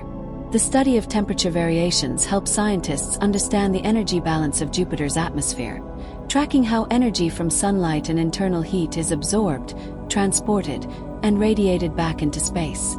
Fact 43. The Shoemaker-Levy 9 comet impact event in July 1994 provided a rare opportunity to observe the effects of large impacts on Jupiter's atmosphere in real time. The comet had been captured into orbit around Jupiter, and tidal forces from the giant planet tore it into more than 20 separate fragments, each of which subsequently impacted Jupiter over the course of several days. The impacts occurred on Jupiter's far side, out of direct view from Earth, but each impact site rotated into view within minutes due to Jupiter's rapid rotation, allowing observers to witness the aftermath. The impacts created dark spots in Jupiter's atmosphere that persisted for months, gradually spreading and fading as atmospheric winds dispersed the material. These dark marks were composed of debris from the comet mixed with material dredged up from deeper layers of Jupiter's atmosphere by the force of the impacts. The larger impacts released energy equivalent to millions of megatons of TNT, creating temporary disturbances in the atmosphere and generating waves that rippled outward from each impact site. Observations of the impact sites in different wavelengths provided information about the chemical composition of the comet and the layers of Jupiter's atmosphere that were disturbed by the impacts. The event demonstrated Jupiter's role as a gravitational gatherer of comets and asteroids, attracting or deflecting objects that might otherwise have wandered through the inner solar system, and it provided a unique natural experiment that helped refine our understanding of impact processes. Fact 44. The thermal structure of Jupiter's interior creates distinct regions where different physical processes dominate, arranged in layers like a gentle onion extending from the cloud tops to the planet's core. The outermost molecular hydrogen layer transitions smoothly into the metallic hydrogen layer at a depth where the pressure reaches about 1 to 2 million times Earth's atmospheric pressure, marking a gradual change rather than a sharp boundary. The metallic hydrogen layer makes up the bulk of Jupiter's interior, extending from this transition zone down toward the core, a distance of perhaps 30,000 to 35,000 miles. Throughout the metallic hydrogen region, temperatures range from about 10,000 degrees Celsius near the top to perhaps 20,000 to 30,000 degrees near the bottom, creating a steep temperature gradient that drives convective motions. At the very center, there may be a core of rock, metal, and ice with a mass between 0 and 20 Earth masses, though the uncertainty in this estimate reflects our limited ability to probe Jupiter's deep interior directly. The core, if it exists as a distinct entity, would be under extreme pressure exceeding 40 million Earth atmospheres and heated to temperatures around 40,000 degrees Celsius or more.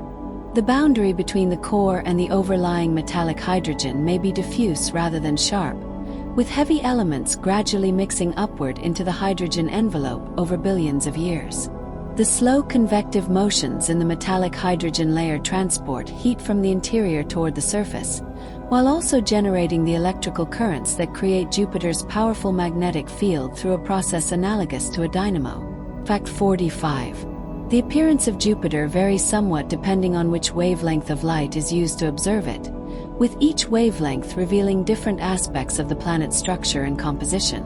In visible light, Jupiter shows the familiar pattern of zones and belts with subtle color variations, revealing the cloud tops and the patterns created by atmospheric circulation. In near-infrared wavelengths, where Jupiter's atmosphere is partially transparent, observations can see through gaps in the clouds to deeper layers, revealing the distribution of gases and the temperature structure below the visible cloud deck.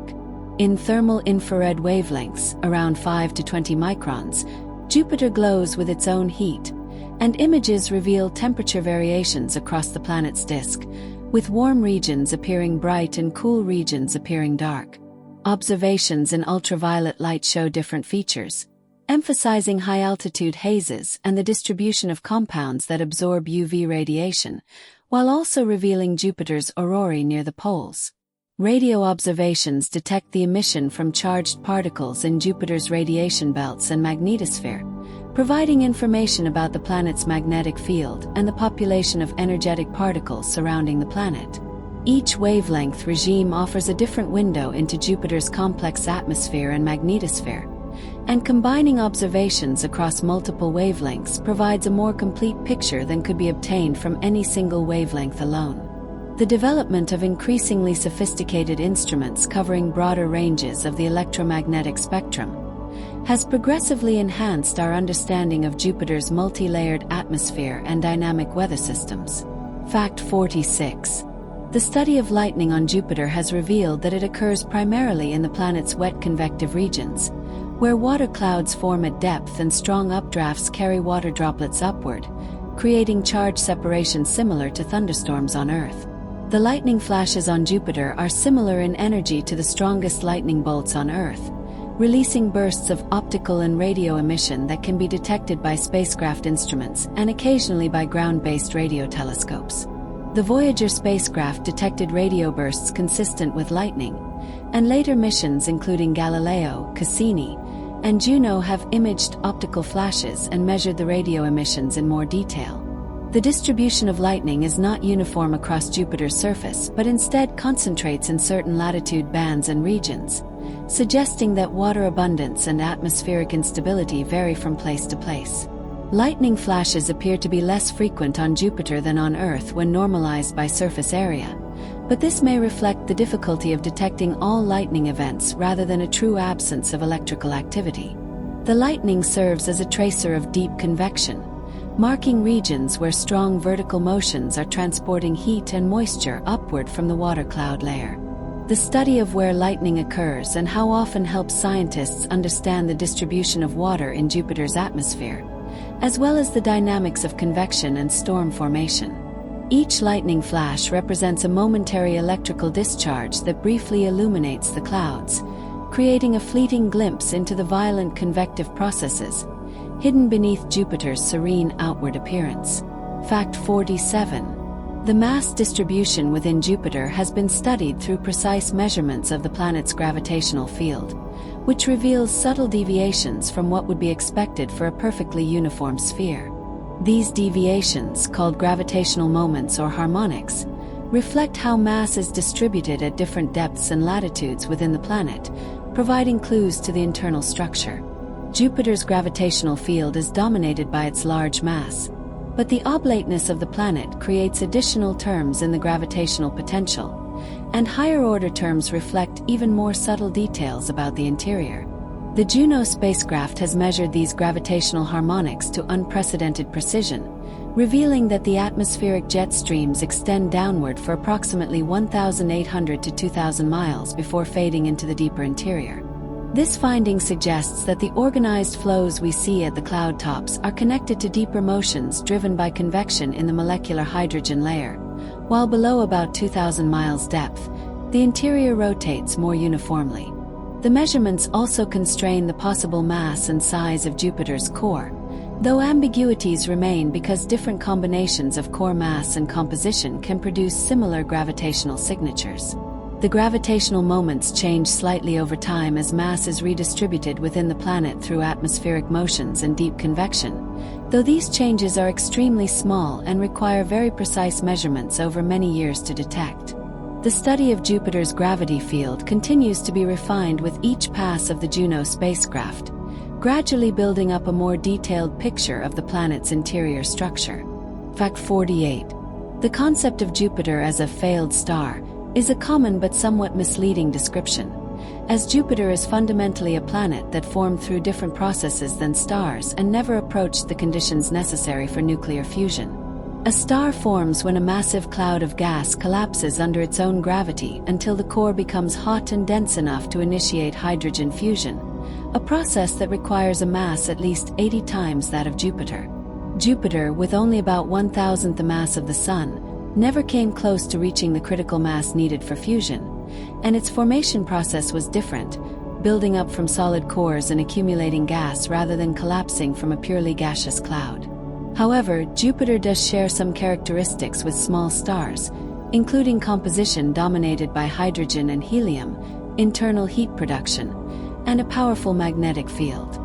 The term failed star perhaps more accurately describes objects called brown dwarfs, which have masses between about 13 and 80 Jupiter masses and are able to fuse deuterium, a heavy isotope of hydrogen, but not regular hydrogen.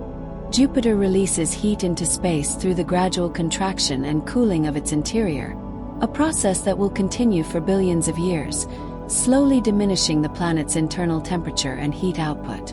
Despite these processes, Jupiter will never ignite fusion and will remain a planet throughout the remaining lifetime of the solar system, slowly cooling and perhaps eventually solidifying as its interior loses heat over tens of billions of years. The comparison to stars serves mainly to highlight Jupiter's large mass and gaseous nature relative to terrestrial planets, But the planet is firmly in the planetary category and always has been.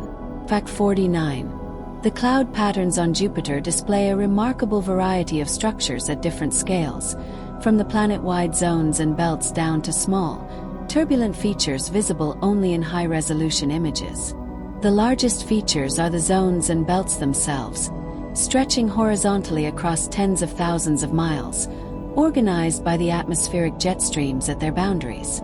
Within these broad bands, numerous smaller features appear, including oval storms, circular anticyclones, turbulent regions with complex swirls and eddies, and streak-like features that mark strong shear regions between different wind speeds.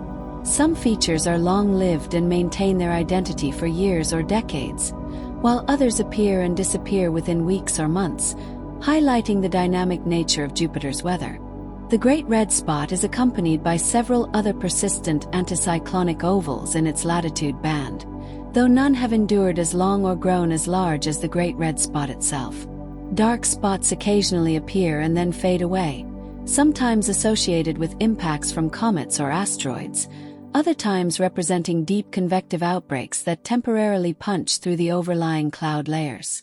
The smallest features visible in the highest resolution images from the Juno spacecraft reveal a texture of small-scale turbulence and mixing, suggesting that atmospheric motions span a continuous range of scales from global circulation down to small eddies mere miles across. This hierarchy of structures demonstrates the richness of Jupiter's atmospheric dynamics, where energy injected at large scales by convection and rotation cascades down to smaller scales through turbulent processes. Fact 50. The history of naming Jupiter's moons follows traditions established early in the telescopic era and has expanded to accommodate the growing number of known satellites. The 4 Galilean moons received their mythological names from Simon Marius, a contemporary of Galileo who independently observed them and proposed the names Io, Europa, Ganymede, and Callisto, all drawn from the lovers and companions of Zeus in Greek mythology.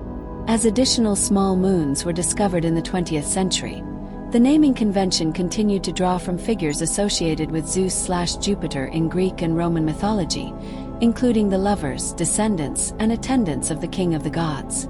The International Astronomical Union oversees the naming process, and newly discovered moons are initially designated by temporary numerical designations until their orbits are well established, at which point the discoverers can propose formal names. Some of the outer retrograde moons are named after the daughters of Jupiter in Roman mythology, while others draw from more obscure mythological references, gradually exhausting the traditional sources and requiring the use of increasingly minor characters from ancient stories. Each moon's name serves as a reminder of the cultural heritage that connects modern astronomy to ancient mythology, preserving these stories in the names of celestial bodies orbiting the giant planet. The naming conventions also help organize the moons into groups, with similar names often given to moons with similar orbital characteristics, providing a mnemonic aid for remembering the structure of Jupiter's satellite system. As future surveys potentially discover even more small moons around Jupiter, the naming tradition will continue, ensuring that each new satellite receives a designation that links it to the mythological king of the gods. Fact 51. The relationship between Jupiter and the Sun, though dominated by gravity, also includes electromagnetic interactions through the solar wind and Jupiter's magnetosphere. The solar wind is a stream of charged particles flowing outward from the Sun, consisting mainly of electrons and protons moving at speeds of hundreds of miles per second. When this wind encounters Jupiter's magnetosphere, it compresses the magnetic field on the sunward side, creating a bow shock where the wind slows and heats up as it flows around the obstacle. The magnetosphere extends far downstream on the side facing away from the Sun, forming a long magnetotail that stretches for hundreds of millions of miles into space, far beyond the orbits of Saturn and sometimes even reaching beyond Uranus's orbit. The interaction between the solar wind and magnetosphere is constantly changing as the wind speed and density fluctuate, causing the magnetosphere to expand and contract like a breathing organism. During periods of high solar activity, when the Sun emits particularly intense bursts of particles or magnetic fields, Jupiter's magnetosphere responds with enhanced auroral activity and increased particle acceleration in the radiation belts.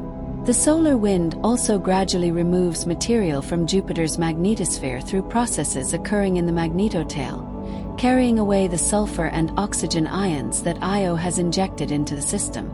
This interaction represents a transfer of mass and energy between the Sun and Jupiter, connecting the two bodies through invisible electromagnetic fields and particle flows that span the vast distance between them. Fact 52. The process of observing Jupiter from Earth has evolved dramatically over the past 4 centuries, from the first telescopic observations to modern imaging with sophisticated amateur and professional equipment.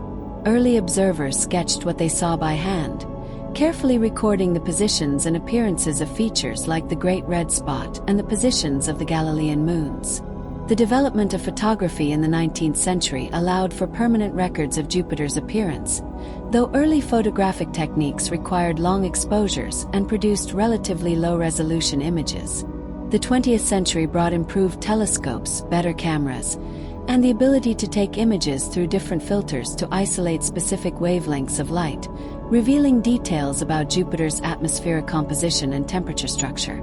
Modern amateur astronomers equipped with commercially available telescopes and digital cameras can capture images that rival professional observations from a few decades ago, documenting changes in Jupiter's cloud patterns and tracking the evolution of storms over time.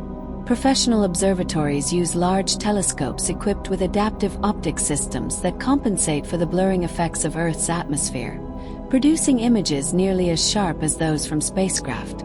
Space-based telescopes like the Hubble Space Telescope observe Jupiter regularly, taking advantage of the stable conditions above Earth's atmosphere to monitor the planet's appearance across multiple wavelengths.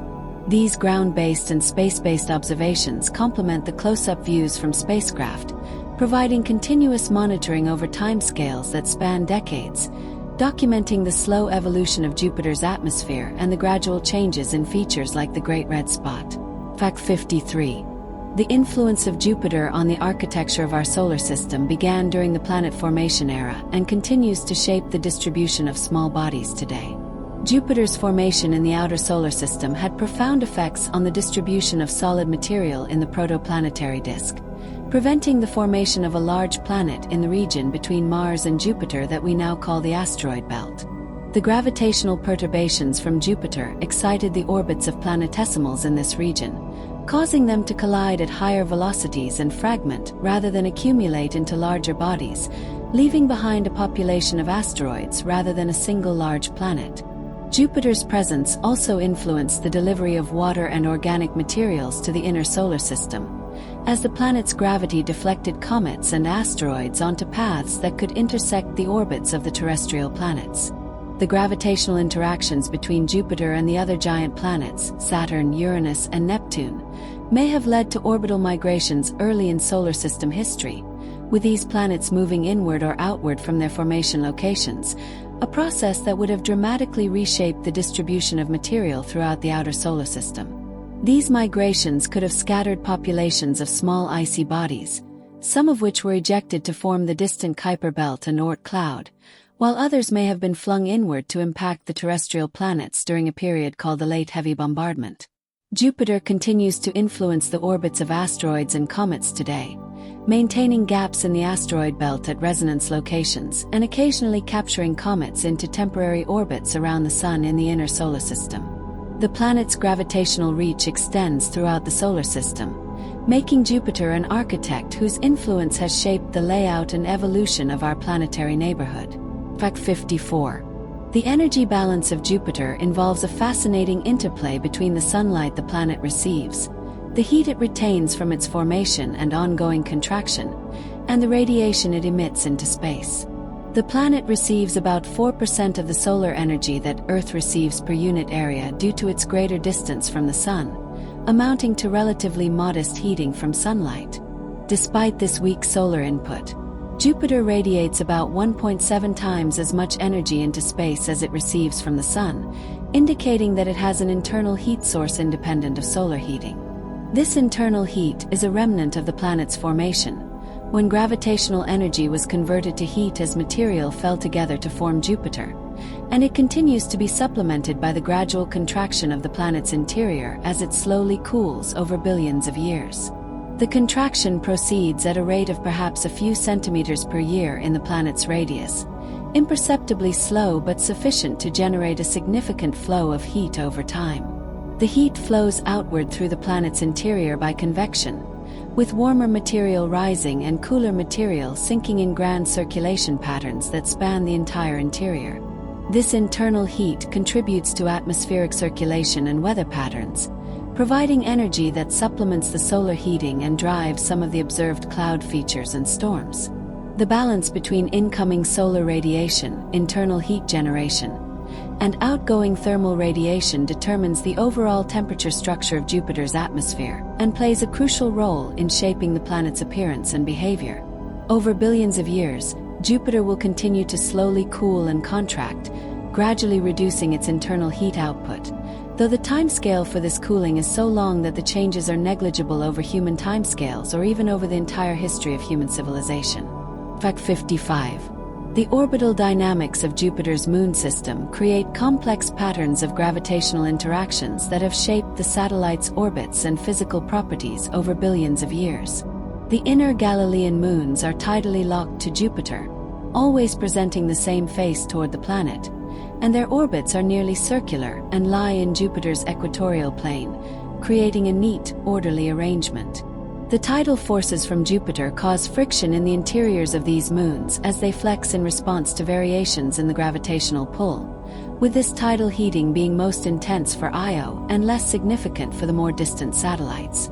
The outer irregular moons have quite different orbital characteristics, with high eccentricities, large inclinations, and in many cases retrograde orbits that carry them in the opposite direction from Jupiter's rotation.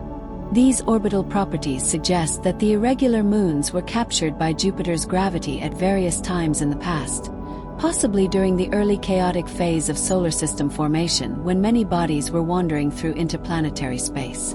Once captured, the orbits of these moons have evolved slowly due to perturbations from the Sun and from other moons, as well as from the slight non-sphericity of Jupiter's gravity field. The captured moons likely originated in various locations throughout the solar system, with some possibly coming from the asteroid belt, others from the region beyond Neptune, and perhaps some from even more distant realms, each carrying with it information about conditions in its original birthplace. The study of the Jupiter satellite system thus provides a window into the dynamical processes that operated during planet formation and the early evolution of the solar system, preserved in the orbital patterns and physical properties of dozens of small worlds orbiting the giant planet. Fact 56. The methane in Jupiter's atmosphere, though present at only a fraction of a percent by volume, plays important roles in the planet's chemistry and appearance.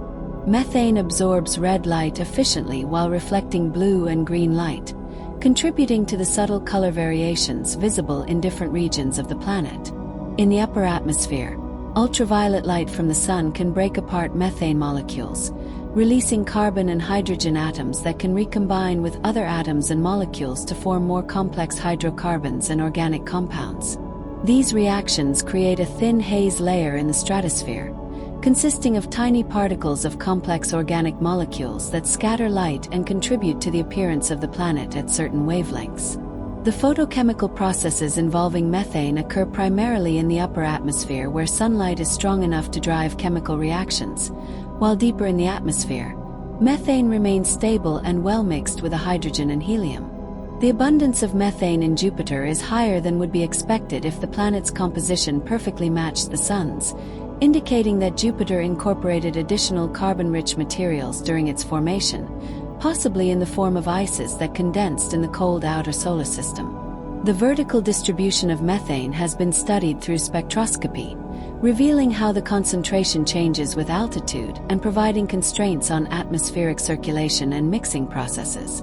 The presence of methane and its photochemical products adds complexity to Jupiter's atmospheric chemistry, creating a rich variety of molecules that interact with each other and with incoming solar radiation to shape the planet's appearance and behavior. Fact 57. The question of whether Jupiter has a distinct solid core or a more gradual transition from the hydrogen envelope to a central region enriched in heavy elements remains an active area of research. Early models of Jupiter's interior assumed a sharp, well-defined core of rock and ice surrounded by the hydrogen-helium envelope, but more recent theoretical work and the latest gravity measurements from Juno suggest the situation may be more complex. Some models propose that the core is dilute or fuzzy, with heavy elements spread over a large region rather than concentrated in a compact ball, perhaps extending outward to a significant fraction of Jupiter's radius. This dilution could have occurred if the core formed first and then, over billions of years, convective mixing gradually dispersed some of the heavy elements upward into the surrounding hydrogen envelope. Alternatively, Jupiter might have formed without a large core at all, through a process called gravitational instability where a dense region of the protoplanetary disk collapsed directly, later accumulating heavy elements through the gradual infall of rocky and icy planetesimals. The exact structure of Jupiter's core affects the planet's gravitational field in subtle ways, and careful analysis of Juno's gravity measurements is helping to constrain which models are most consistent with the observations. The core likely contains a mixture of elements including iron, silicon, oxygen, magnesium, and other materials that were present in the solid grains that existed in the outer solar system, all compressed to extreme densities and temperatures by the weight of the planet above. Understanding the core's structure and composition provides important clues about how Jupiter formed and evolved, connecting the planet we observe today to the conditions that existed in the protoplanetary disk 4.5 billion years ago. Fact 58. The radio emissions from Jupiter were discovered accidentally in the 1950s when radio astronomers detected bursts of radio noise coming from the planet's direction. These emissions are generated by electrons spiraling along magnetic field lines in Jupiter's magnetosphere, creating radio waves through a process called synchrotron radiation. The radio bursts occur at frequencies ranging from a few kilohertz to hundreds of megahertz, spanning a wide range of the radio spectrum, with different emission mechanisms dominating at different frequencies. Some of the radio emissions are quite variable, fluctuating in intensity over periods of seconds to hours, while others maintain a more steady emission level that rotates in and out of view as Jupiter spins. The strongest radio emissions often correlate with the position of Io in its orbit around Jupiter, as the electrical currents flowing between Io and Jupiter's ionosphere accelerate electrons that then emit radio waves. Ground-based radio telescopes can detect many of these emissions, providing a remote way to study Jupiter's magnetic field and magnetosphere without sending spacecraft to the planet. The radio emissions also vary with the activity level of the solar wind, increasing when strong gusts of solar wind compress Jupiter's magnetosphere and enhance particle acceleration processes. The study of Jupiter's radio emissions has revealed much about the structure of the magnetosphere, the population of energetic particles, and the complex electromagnetic interactions occurring in the space around the planet, complementing the direct measurements made by spacecraft with continuous monitoring from Earth. Fact 59. The atmospheric circulation on Jupiter is driven by a combination of heat from the Sun, internal heat flowing upward from the interior, and the rapid rotation of the planet, creating a complex system of winds and currents. The solar heating is strongest at the equator and weakest at the poles, though this difference is less pronounced than on Earth due to Jupiter's small axial tilt and the relatively weak solar heating compared to the internal heat flux. The internal heat is distributed throughout the planet through convection, with warm material rising from the interior and cooler material sinking back down, creating large-scale overturning motions that carry heat upward. The rapid rotation organizes these convective motions into patterns aligned with the rotation axis, creating the observed zones and belts rather than the more chaotic convection patterns that might occur on a non-rotating planet. The Coriolis effect, which deflects moving air to the right in the northern hemisphere and to the left in the southern hemisphere due to the planet's rotation, plays a crucial role in organizing the wind patterns and maintaining the jet streams. Energy from both solar heating and internal heat is converted into kinetic energy of atmospheric motion through these convection processes, with some of that energy concentrated in the jet streams and large storms like the Great Red Spot. The entire atmospheric circulation system reaches a quasi-steady state where energy input from heating balances energy dissipation through friction and radiation, maintaining the observed wind patterns and cloud structures over long periods. Understanding this energy balance and the mechanisms that maintain Jupiter's atmospheric circulation remains an active area of research, with computer models attempting to reproduce the observed features and scientists comparing these models to observations to refine our understanding. Fact 60. The concept of habitability typically focuses on liquid water and temperate conditions, which are absent on Jupiter itself but may be present beneath the icy surfaces of some of its moons. Jupiter's atmosphere contains water, but the temperatures and pressures are far from what we would consider habitable, and the radiation environment near the planet is harsh. However, the moons Europa, Ganymede, and Callisto may all harbor subsurface oceans of liquid water, potentially creating environments where life as we know it could exist. Europa in particular has attracted attention as a possible abode for life, with its relatively thin ice shell overlying a global ocean that may be in contact with a rocky seafloor, potentially creating hydrothermal vents similar to those found in Earth's deep oceans where unique ecosystems thrive. The tidal heating that keeps Europa's ocean liquid could also drive chemical reactions that provide energy for hypothetical organisms, creating a potentially habitable environment in the dark waters beneath the ice. Ganymede's ocean, if it exists, lies beneath a thicker ice shell and may be sandwiched between different ice layers, creating a different type of environment that might or might not be hospitable to life. The search for life in the Jupiter system would require missions capable of penetrating the ice shells of these moons to access the oceans below, a technically challenging endeavor that remains a goal for future space exploration. The study of these potentially habitable environments on Jupiter's moons expands our understanding of where life might arise in the universe, suggesting that ocean worlds hidden beneath ice may be common throughout the galaxy, and that life need not be confined to the surfaces of planets in the temperate zones around stars. Fact 61. The vertical structure of Jupiter's atmosphere extends from the cloud tops down through progressively denser layers, with conditions becoming more extreme as depth increases. At the uppermost visible level, where the pressure is comparable to Earth's atmospheric pressure, the temperature hovers around -150°C, and ammonia ice clouds form the white zones visible in telescope images. Descending downward, the pressure increases roughly tenfold for every 10 to 15 miles of depth, and the temperature rises correspondingly, following a temperature profile determined by the physics of convection in a thick hydrogen-helium atmosphere. At depths where the pressure reaches about 5 to 10 Earth atmospheres, the temperature has risen to around -50°C, and ammonium hydrosulfide clouds likely form at this level, though they are hidden beneath the upper ammonia clouds. Continuing down to pressures of 5 to 10 bars, Earth's atmospheric pressure is about 1 bar, the temperature reaches 0°C, the freezing point of water, and water ice clouds form, creating a third cloud layer at even greater depth. Below the water clouds, the atmosphere becomes clearer, with fewer cloud particles, though the gas itself becomes increasingly dense as pressure continues to mount with depth. At depths where the pressure reaches hundreds of bars, the hydrogen gas has become so compressed that it behaves like a dense fluid, and the distinction between gas and liquid becomes blurred. The vertical structure creates a layered environment where different chemical species condense out at different levels, while convection continuously mixes material between layers, carrying heat upward and creating the dynamic weather patterns we observe at the cloud tops. Fact 62. The observational history of Jupiter's Great Red Spot extends back to the 17th century, making it one of the longest studied features in planetary science. The earliest reliable observations of a large spot on Jupiter date to the 1660s, when astronomers including Giovanni Cassini and Robert Hooke independently reported seeing a prominent spot on the planet.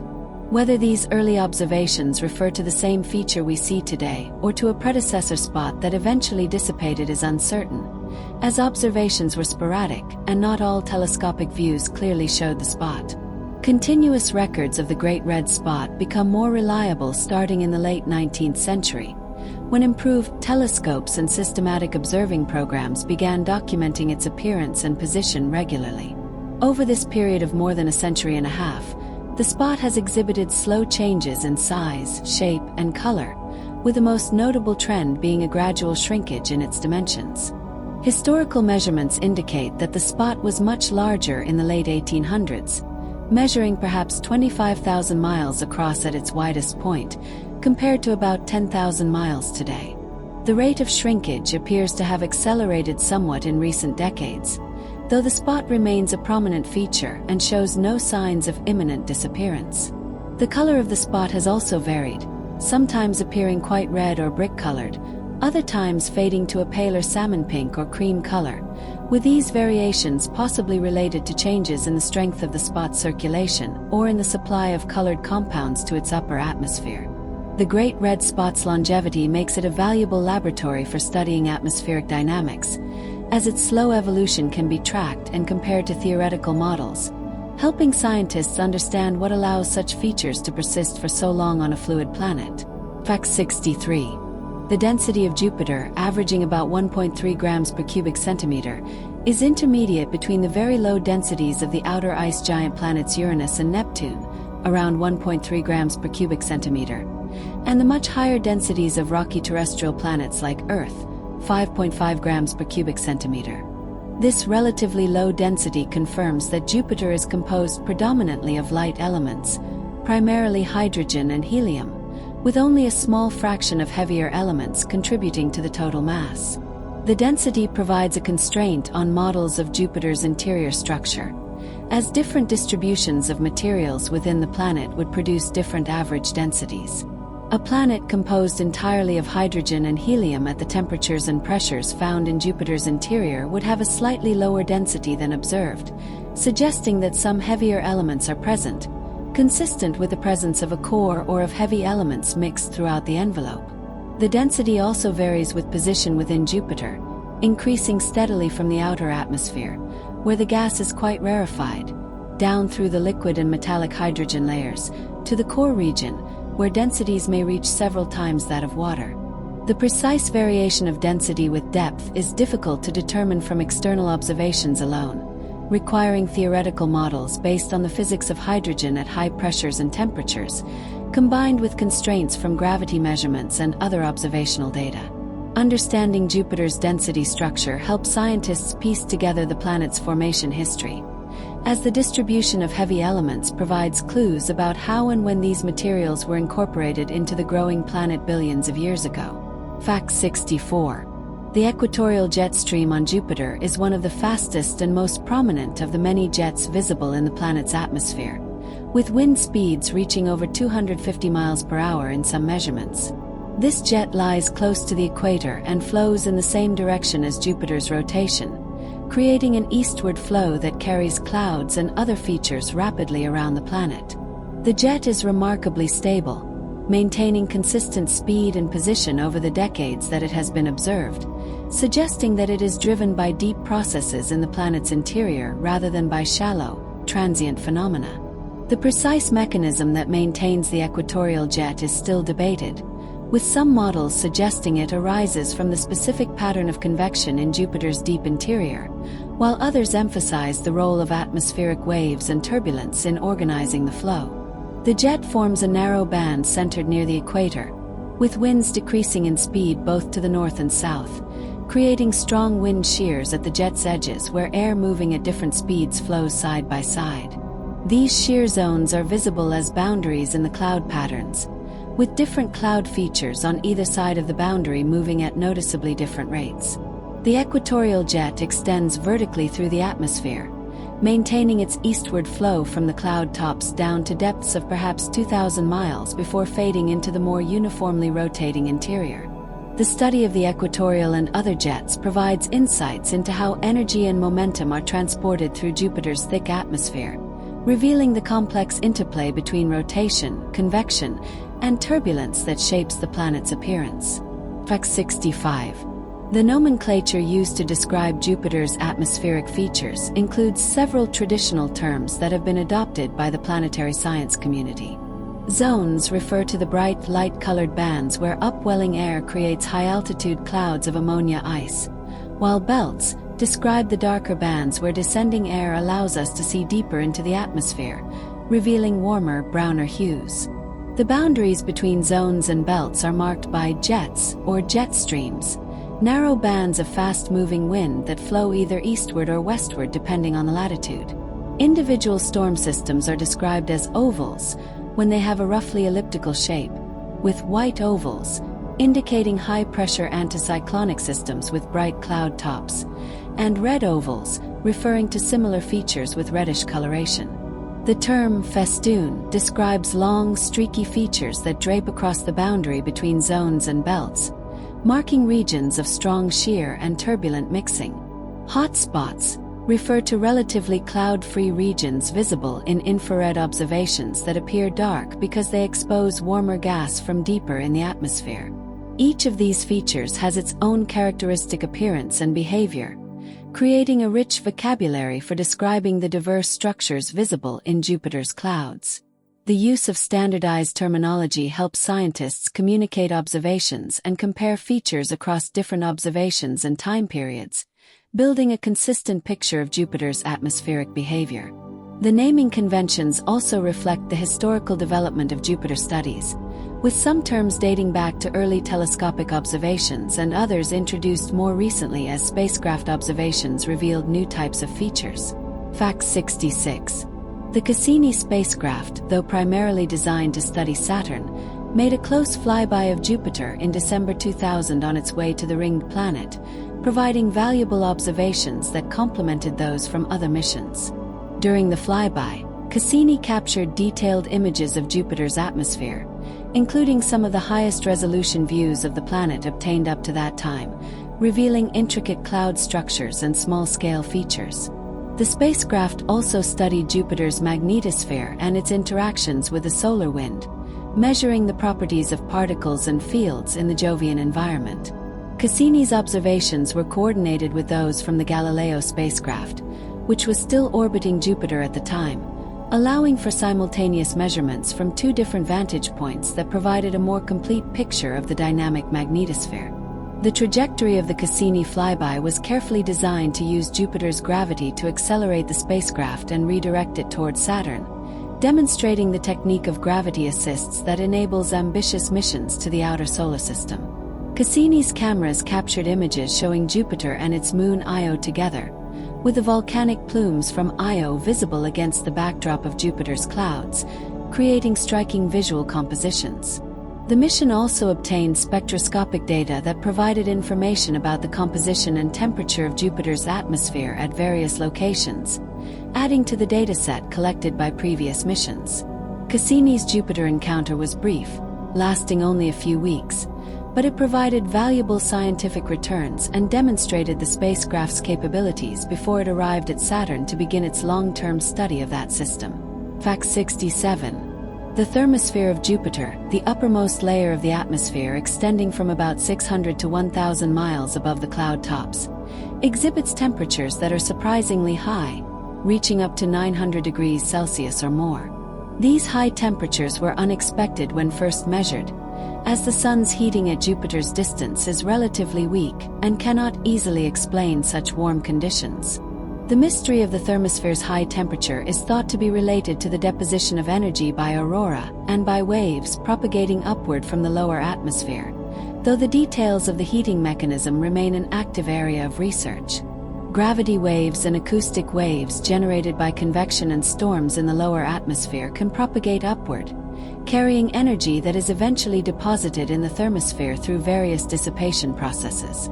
The high temperature of the thermosphere causes it to be quite extended, creating a tenuous atmosphere that reaches far above the visible cloud deck and gradually fades into the vacuum of space.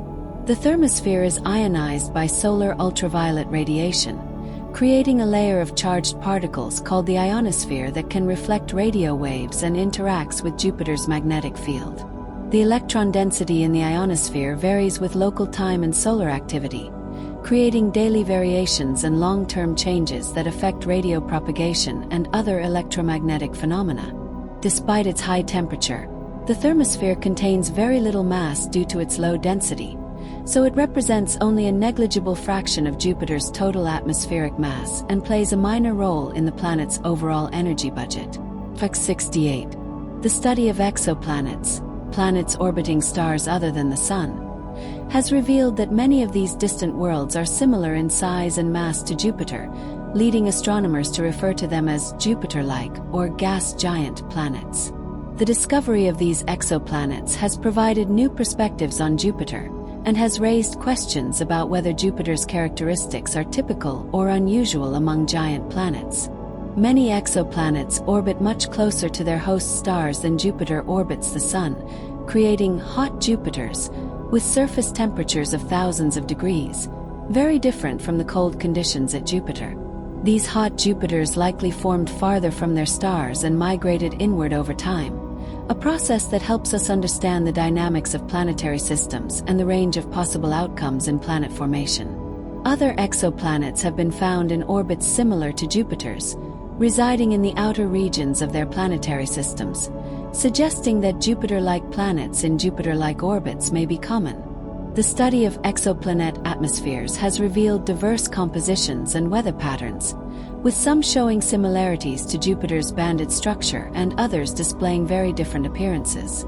Comparing Jupiter to these distant worlds helps scientists understand which features of Jupiter are determined by its formation and evolution in our specific solar system, and which are more universal properties of gas giant planets.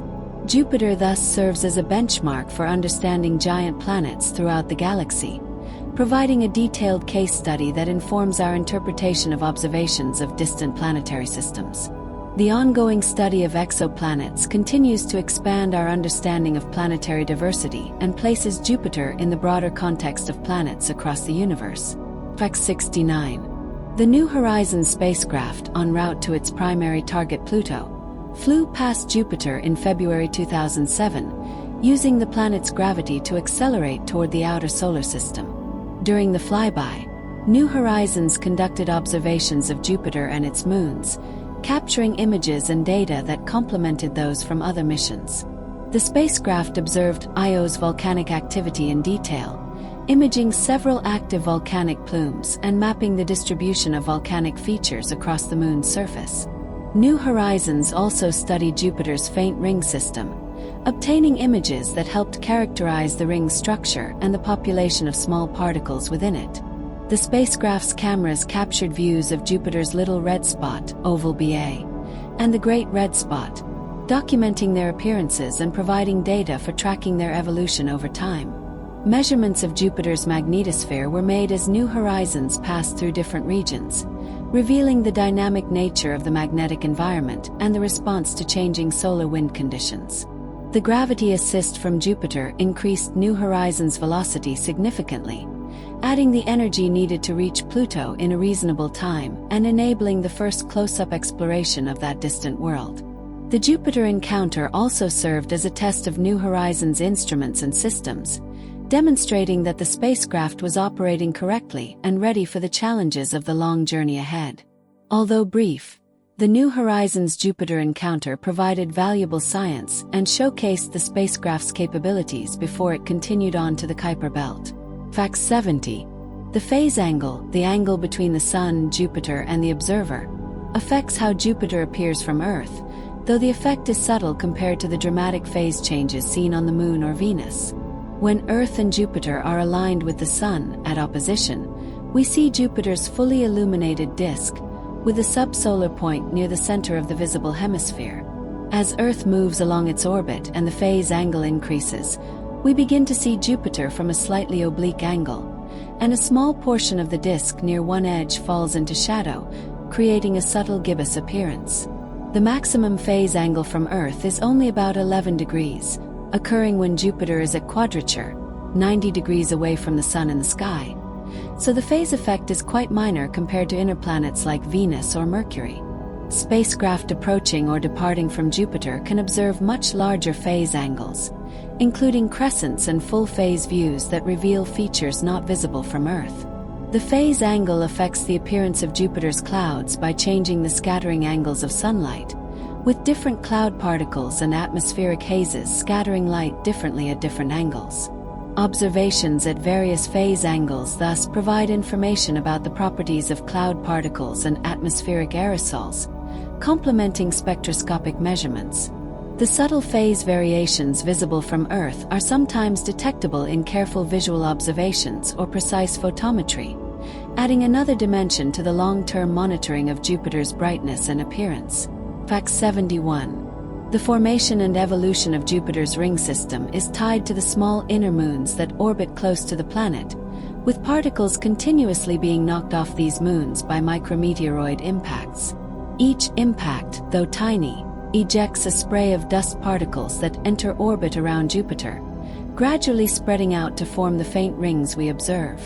The main ring is relatively narrow and well-defined, fed by material from the small moon Métis, which orbits just beyond the outer edge of the ring, and possibly also from Adrestia, another small moon in the vicinity. The Gossamer rings are much wider and more diffuse, extending outward from the main ring to the orbits of the moons Amalthea and Thebe, which serve as the sources of particles for these outer ring components.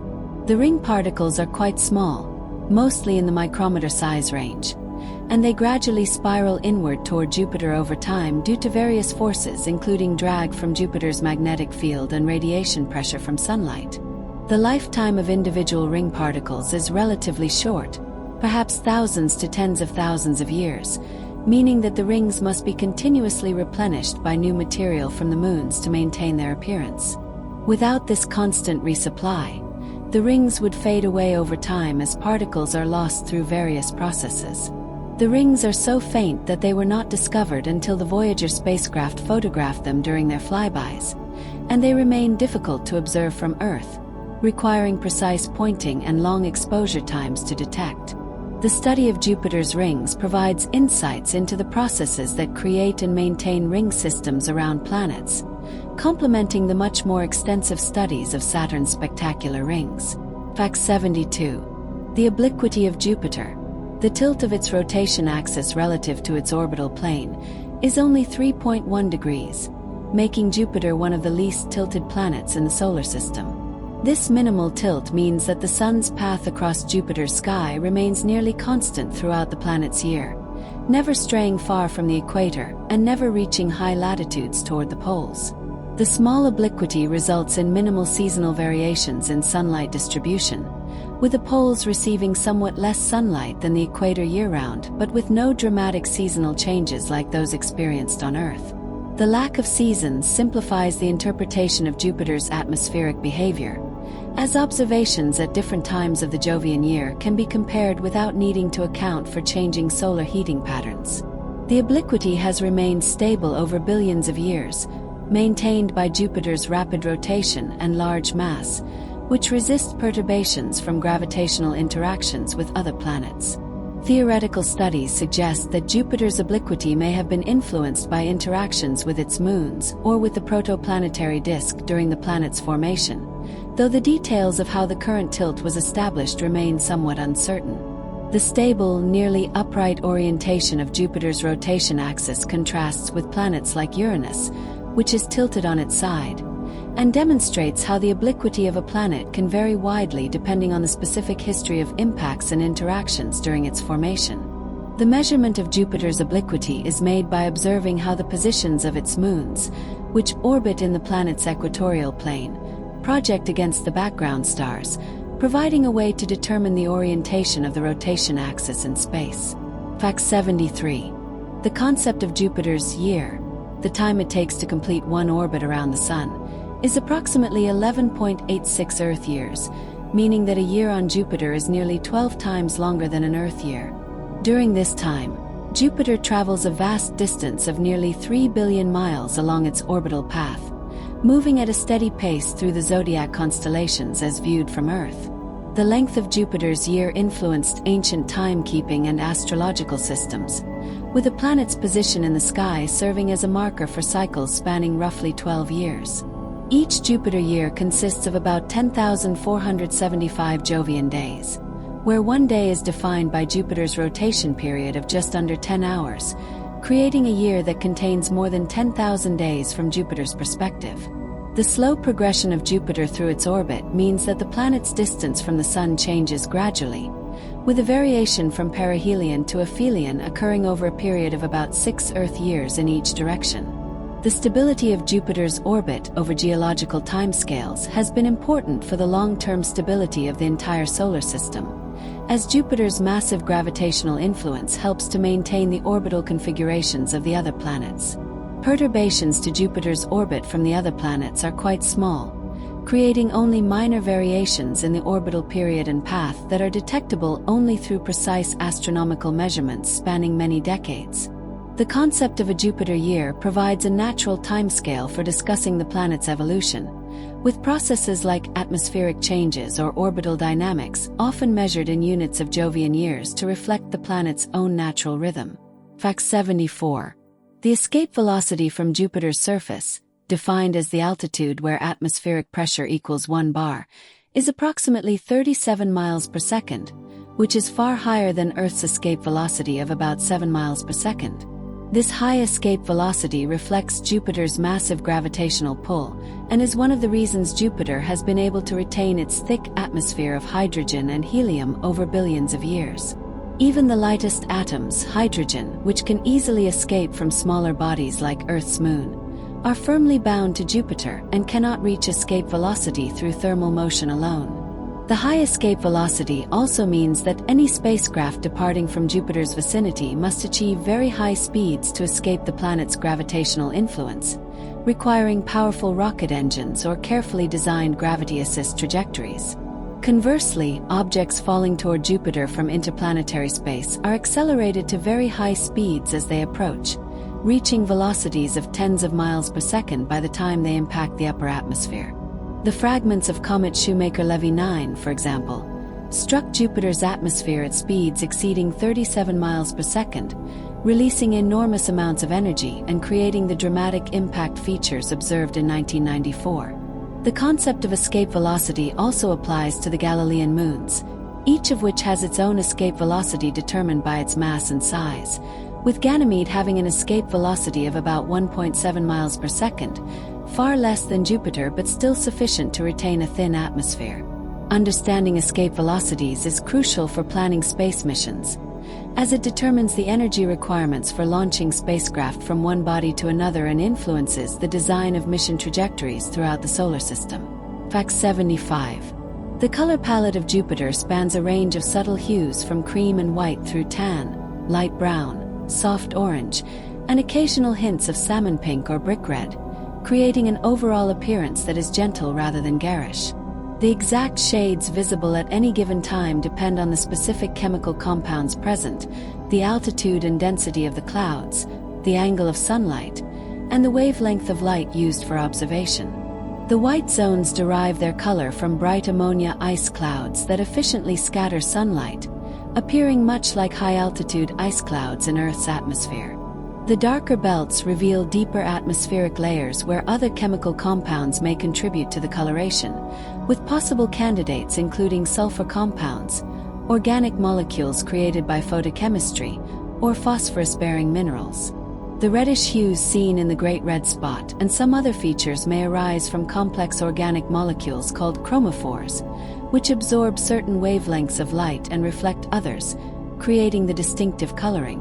The exact identity of these chromophores remains uncertain, with ongoing laboratory experiments attempting to recreate Jupiter's colors by simulating the chemical reactions that occur in the planet's atmosphere.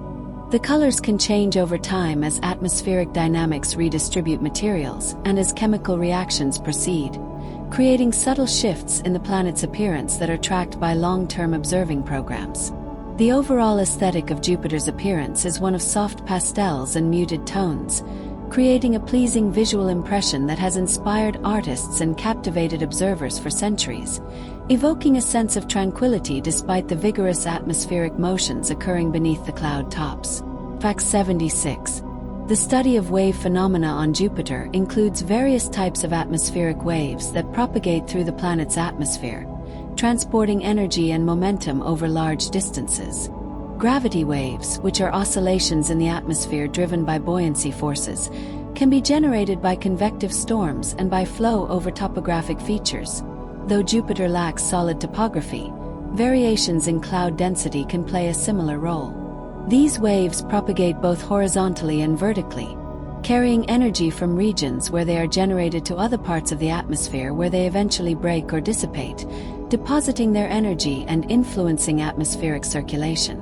Planetary waves, which are large-scale undulations in the atmospheric flow patterns, can affect the jet streams and zones, creating variations in wind speed and cloud patterns that evolve over time. The observation of wave activity requires careful analysis of high-resolution images or time series observations that can detect the subtle signatures of these propagating disturbances. Some waves may contribute to the observed variability of atmospheric features, causing features to oscillate in position or intensity as wave patterns pass through. The study of waves also includes the analysis of oscillations detected in radio and magnetic field measurements, which may reflect waves propagating through Jupiter's magnetosphere and ionosphere.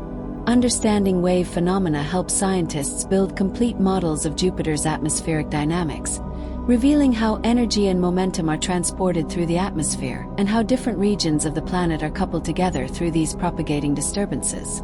Fact 77. The origin of the name Galilean satellites honors Galileo Galilei's discovery of the 4 large moons in 1610, a pivotal moment in the history of astronomy that provided compelling evidence for the Copernican model of the solar system. Galileo's observations demonstrated that celestial bodies could orbit centers other than Earth, challenging the prevailing geocentric worldview and supporting the idea that Earth itself orbits the Sun.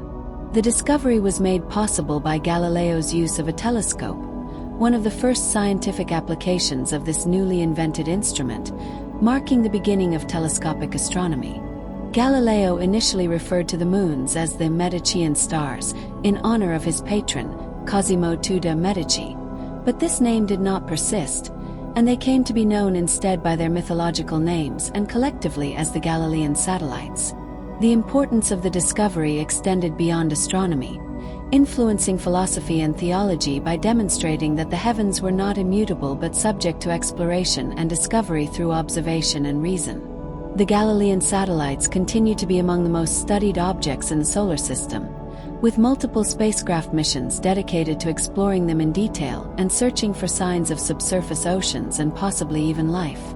The legacy of Galileo's discovery endures in the ongoing exploration of the Jupiter system, as each new mission builds on centuries of accumulated knowledge and continues the tradition of discovery that began with those first telescopic observations over 400 years ago. Fact 78. The influence of solar radiation on Jupiter extends beyond simple heating, driving complex photochemical reactions in the upper atmosphere that create hazes and alter the composition of the gas. Ultraviolet light from the sun has enough energy to break apart molecules like methane and ammonia, creating reactive fragments that can recombine with each other or with other atmospheric constituents to form more complex molecules. These reactions occur primarily in the stratosphere, above the main cloud deck, where the atmospheric density is low enough for sunlight to penetrate but high enough for chemical reactions to proceed at significant rates. The products of photochemistry include hydrocarbons like ethane and acetylene, as well as more complex organic molecules that may polymerize into hazy particles that scatter light and affect the appearance of the planet. The distribution of photochemical products varies with latitude because the intensity of solar UV radiation varies from equator to pole, creating compositional differences that may be detectable through spectroscopic observations. The photochemical production of molecules is balanced by their removal through various processes, including condensation, chemical reactions, and transport to deeper atmospheric layers where they may be destroyed or incorporated into cloud particles. The study of Jupiter's photochemistry provides insights into the complex interplay between radiation, chemistry, and atmospheric dynamics, revealing processes that are also relevant to understanding the atmospheres of other planets and the chemistry of planetary atmospheres in general. Fact 79. The long-term stability of Jupiter's orbit is ensured by the vast distances and relatively weak gravitational interactions between Jupiter and the other planets in the solar system. The nearest massive planet is Saturn, orbiting about 400 million miles beyond Jupiter, and the gravitational perturbations between these two giants are small, causing only minor variations in their orbital elements over time. Computer simulations extending billions of years into the future suggest that Jupiter's orbit will remain essentially unchanged, with the planet continuing to circle the Sun in a stable, predictable path throughout the remaining lifetime of the solar system. Some long-period variations do occur, driven by the combined gravitational effects of all the planets, creating cycles in Jupiter's orbital eccentricity and other parameters that play out over hundreds of thousands to millions of years. These slow variations are part of the natural dynamics of a multi-planet system and do not threaten the overall stability of the orbits. The study of Jupiter's long-term orbital evolution is important for understanding the history and future of the solar system, as changes in Jupiter's orbit can influence the orbits of smaller bodies like asteroids and comets, potentially affecting the flux of impactors reaching the inner solar system. The stability of Jupiter's orbit also has implications for the habitability of the inner solar system, as a stable outer solar system helps to maintain stable conditions for planets like Earth over the billions of years needed for life to evolve and develop. The predictability of Jupiter's motion has been verified through centuries of astronomical observations, which show that the planet follows its expected path with remarkable consistency, deviating only by amounts explained by well-understood perturbations from other planets. Fact 80. The terminology for Jupiter's atmospheric features continues to evolve as new observations reveal additional structures and phenomena not recognized in earlier studies. The discovery of the polar cyclones by the Juno mission led to new descriptions of polygonal cyclone arrangements at the poles, expanding the vocabulary beyond the traditional zones and belts of the equatorial and mid-latitude regions. High-resolution imagery has revealed small-scale vortices and turbulent eddies that were previously unresolved, requiring new classification schemes to organize and describe these features. Some features are transient, appearing and disappearing over periods of weeks to months, while others are quasi-permanent, persisting for years or decades, and this temporal behavior is often used to categorize and name different types of structures.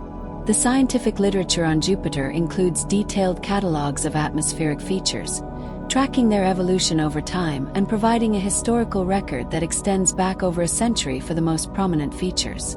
Modern image processing techniques and machine learning algorithms are being applied to automatically detect and track features in the vast archives of Jupiter images, accelerating the process of cataloging and monitoring atmospheric changes. The ongoing study of Jupiter's atmosphere requires a flexible and expanding nomenclature that can accommodate new discoveries while maintaining consistency with historical observations, ensuring that the rich dataset of Jovian observations remains accessible and useful for future research. The evolution of this terminology reflects the progression of our understanding, from the simple observation of bright and dark bands to a detailed comprehension of the complex, three-dimensional structure of a dynamic planetary atmosphere. Fact 81. The albedo of Jupiter, the fraction of sunlight that the planet reflects back into space, is approximately 0.52, meaning that about 52% of the incoming sunlight is reflected while the remaining 48% is absorbed. This relatively high albedo is due to the bright ammonia ice clouds that cover much of the planet's visible surface, efficiently scattering sunlight back into space. Different regions of Jupiter have different albedos, with the white zones being highly reflective and the darker belts absorbing more sunlight, creating the visible contrast between these features. The high albedo helps to keep Jupiter's upper atmosphere cool by preventing too much solar energy from being absorbed, though the planet's internal heat source means that the overall energy balance is dominated by internal heat flow rather than solar heating. The albedo can vary with wavelength, as different atmospheric constituents and cloud particles scatter different colors of light differently, creating spectral signatures that provide information about atmospheric composition. Measurements of Jupiter's albedo over time can reveal changes in cloud cover or atmospheric composition, providing another tool for monitoring the planet's evolving atmosphere. The concept of albedo is important for understanding the energy budget of any planet, as it determines how much of the sun's energy is absorbed and contributes to heating the atmosphere. Jupiter's relatively high albedo, combined with its great distance from the sun, results in weak solar heating, with the internal heat source playing a dominant role in determining the planet's atmospheric temperature and circulation patterns. Fact 82. The interaction between Jupiter's magnetosphere and its moons creates unique environments around each satellite, with the moons carving out gaps in the radiation belts or generating their own magnetic signatures. Europa and Ganymede, in particular, are thought to have induced magnetic fields generated by the interaction of Jupiter's powerful magnetic field with electrically conductive layers in their interiors, possibly subsurface salty oceans. These induced fields create small protective bubbles around the moons, partially shielding their surfaces from the bombardment of high-energy particles in Jupiter's radiation belts. Callisto, orbiting farther from Jupiter and outside the most intense radiation, experiences a less harsh particle environment, though it still resides within Jupiter's magnetosphere and is subject to particle bombardment. Io's interaction with the magnetosphere is particularly complex, as the Moon acts as an electrical generator, producing a voltage of about 400,000 volts between its ends as it moves through Jupiter's magnetic field. This voltage drives powerful electrical currents that flow between Io and Jupiter's ionosphere, creating a circuit that carries approximately 3 million amperes of current and dissipates enormous amounts of power. The current system generates auroral emissions where it intersects Jupiter's atmosphere, creating bright spots in the aurora that mark Io's magnetic footprint. The study of Moon magnetosphere interactions provides insights into electromagnetic processes in space and reveals how solid bodies can interact with and modify the magnetic environments they pass through. Each moon thus contributes to the complexity of Jupiter's magnetosphere, adding structure and dynamics to what would otherwise be a simpler magnetic bubble around the planet. Fact 83. The history of spacecraft exploration of Jupiter began with the Pioneer 10 and Pioneer 11 missions in the early 1970s, which conducted the first close-up reconnaissance of the giant planet. These missions confirmed that Jupiter's radiation environment was intense but traversable with appropriate shielding, paving the way for subsequent missions. Voyager 1 and Voyager 2 followed in 1979, providing detailed images and measurements that revolutionized our understanding of Jupiter and its moons, revealing active volcanism on Io and discovering the faint ring system. The Galileo mission, orbiting Jupiter from 1995 to 2003, conducted in-depth studies of the planet and its satellites, including the atmospheric probe that descended into Jupiter's clouds. More recent missions like Cassini and New Horizons conducted flybys en route to other destinations, contributing additional observations while using Jupiter's gravity to boost their trajectories. The Juno mission, which arrived in 2016 and is still operating, has provided unprecedented views of Jupiter's polar regions and deep interior structure through precise gravity and magnetic field measurements. Future missions are planned to explore Jupiter's moons in detail, particularly Europa, with spacecraft designed to characterize the subsurface ocean and search for conditions that might support life. Each mission builds on the discoveries of its predecessors, using improved technology and targeting new scientific questions that emerged from earlier observations. The cumulative knowledge gained from decades of spacecraft exploration has transformed Jupiter from a distant point of light into a complex, dynamic world with its own weather, magnetic environment, and family of diverse moons, each deserving of detailed study in its own right. Fact 84. The gravitational force exerted by Jupiter on its moons creates tidal bulges that slightly distort the shapes of these satellites, stretching them along the axis pointing toward the planet. For Io, the closest of the Galilean moons, the tidal bulge reaches a height of about 100 meters on the solid surface, though the actual flexing varies as Io moves along its slightly elliptical orbit, sometimes closer to Jupiter and sometimes farther away. This continuous flexing generates heat through friction, just as repeatedly bending a wire causes it to warm up. And for Io, this tidal heating is intense enough to keep much of the interior molten and drive the vigorous volcanic activity observed on the surface. Europa also experiences significant tidal heating, though less intense than Io, which may be sufficient to maintain a liquid ocean beneath its icy shell. Ganymede and Callisto, being farther from Jupiter, experience weaker tidal forces and less heating, though some internal heat may still be generated by this mechanism. The tidal forces also affect Jupiter itself, raising slight bulges in the planet's fluid envelope as the moon's orbit, though these effects are much smaller due to Jupiter's enormous mass and fluid nature. The mutual tidal interactions between Jupiter and its moons cause the moon's orbits to evolve slowly over time, with some moons gradually moving outward as they exchange angular momentum with Jupiter's rotation.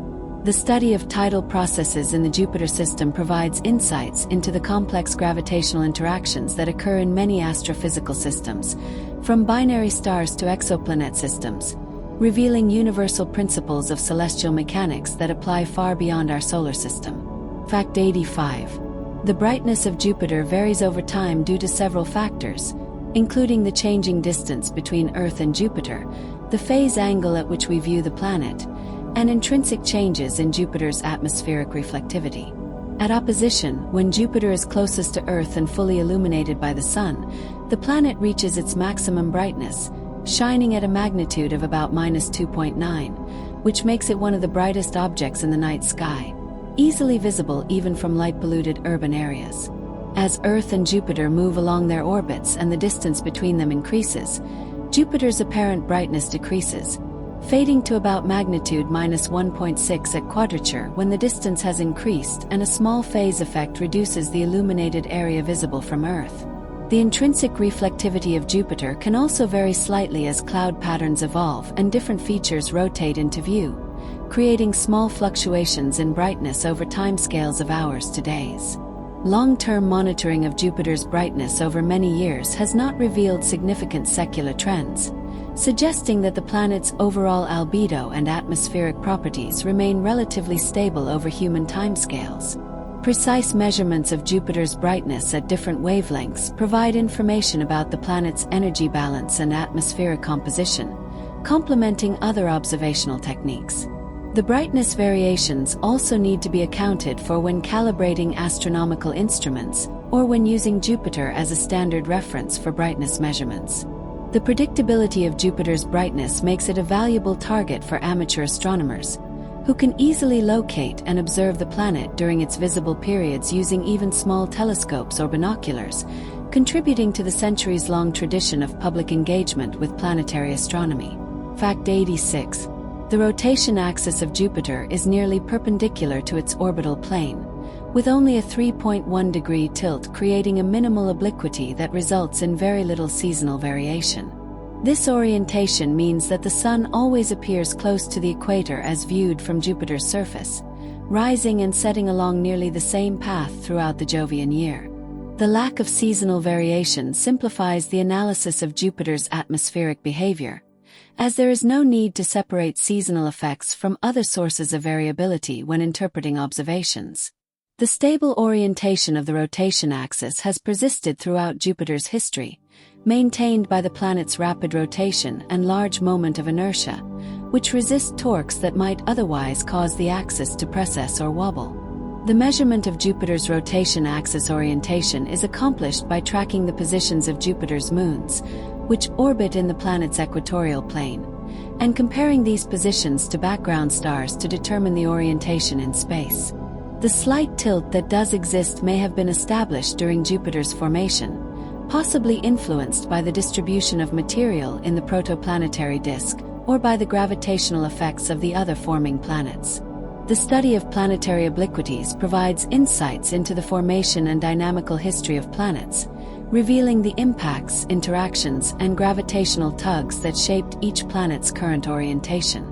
Jupiter's nearly upright rotation axis represents one end of the spectrum of planetary tilts, contrasting with planets like Uranus, whose dramatic tilt creates extreme seasonal variations and unusual atmospheric behavior. Fact 87. The hydrostatic equilibrium of Jupiter, the balance between gravitational compression and internal pressure, determines the planet's overall structure and the way pressure and density increase with depth.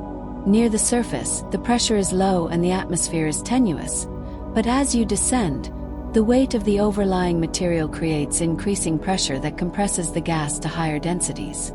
This compression releases gravitational potential energy, which is converted to heat, contributing to the temperature increase with depth and helping to drive convective motions that transport heat outward. The pressure at any given depth is determined by the weight of all the material above that depth, creating a pressure gradient that increases smoothly from the cloud tops toward the core. The condition of hydrostatic equilibrium requires that this pressure gradient exactly balances the inward pull of gravity at each point, preventing the planet from collapsing further or expanding outward. Deviations from perfect hydrostatic equilibrium can occur in regions of strong convection or atmospheric dynamics, where rapid vertical motions create temporary imbalances, but overall the planet maintains a close approximation to hydrostatic balance. The study of hydrostatic structure is fundamental to understanding the interiors of all planets and stars, providing the framework for calculating how temperature, pressure, and density vary with depth based on the composition and mass of the object. For Jupiter, hydrostatic models predict the pressures and densities at various depths, which can then be compared to observations of the planet's gravitational field to refine our understanding of the interior structure and composition. Fact 88. The visual appearance of Jupiter from the perspective of a hypothetical observer located on one of the Galilean moons would be a spectacular sight, with a giant planet dominating the sky and displaying its colorful cloud bands and atmospheric features. From Io, Jupiter would appear about 20 times larger in angular size than the Moon appears from Earth, covering a substantial portion of the sky and appearing as a massive disk with clearly visible cloud details. Because Io is tidally locked to Jupiter, the planet would appear to hang stationary in the sky from any given location on Io's surface, always in the same position relative to the horizon.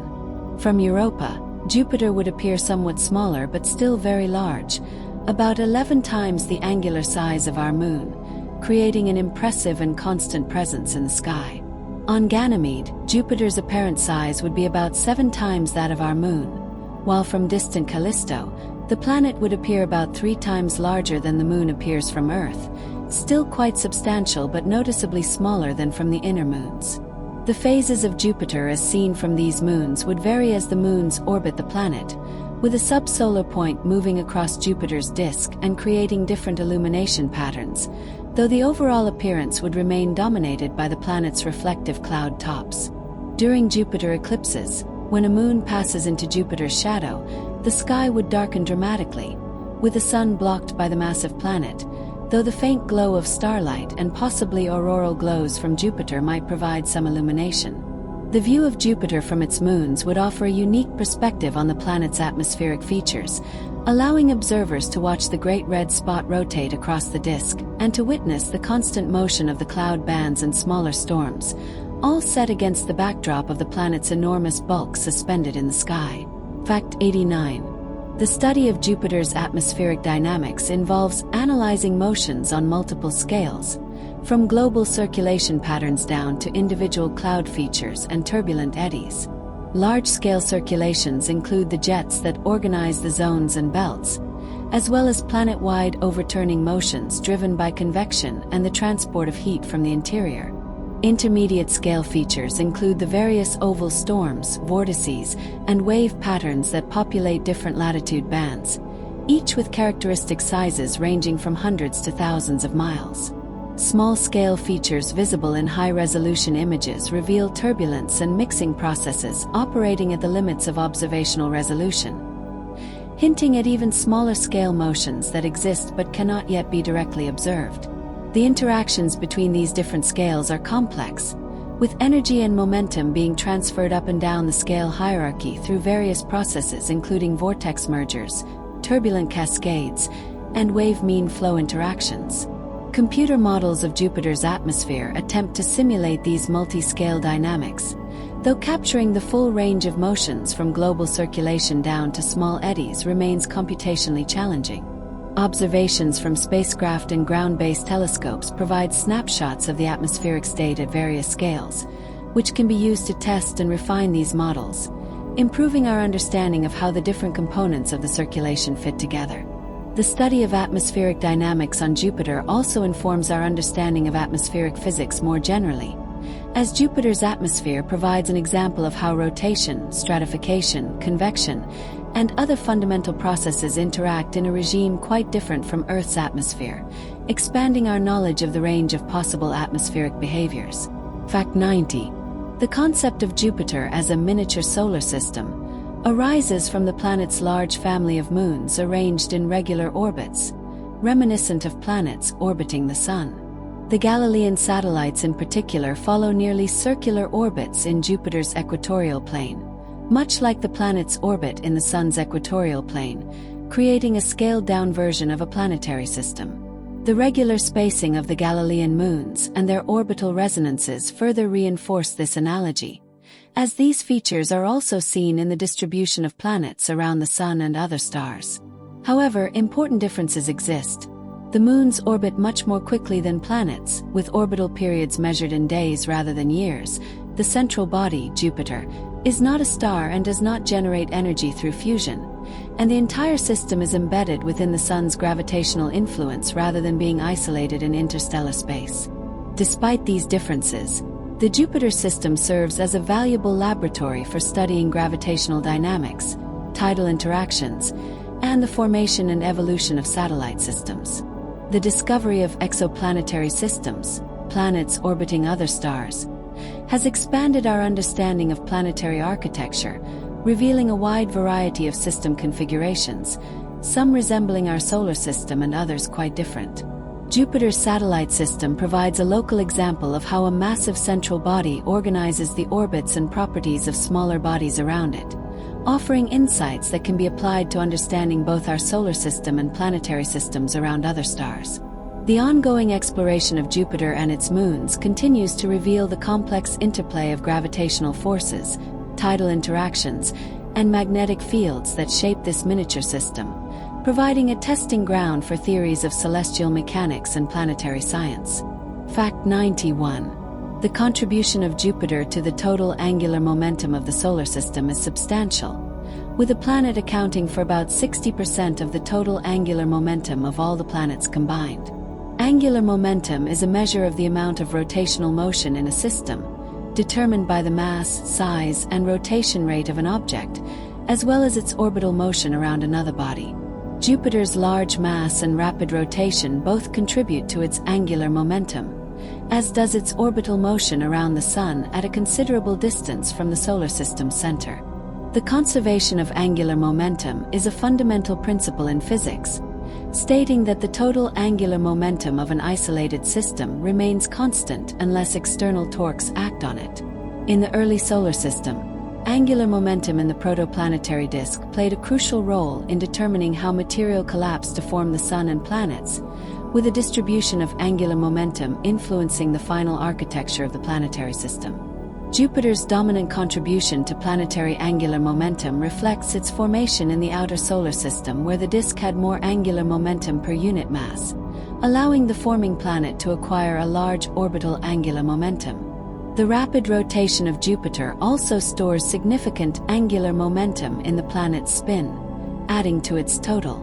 Understanding the distribution of angular momentum in the solar system provides clues about the processes that occurred during planetary formation and helps explain the current orbital configurations and rotation states of the planets. The concentration of most planetary angular momentum in Jupiter highlights the planet's importance in the overall dynamics and stability of the solar system.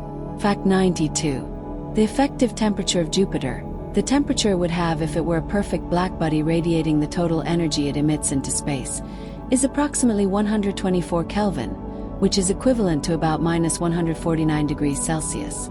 This effective temperature is determined by measuring the total amount of thermal radiation Jupiter emits across all wavelengths and calculating the temperature that a blackbody of Jupiter's size would need to have to emit that amount of energy.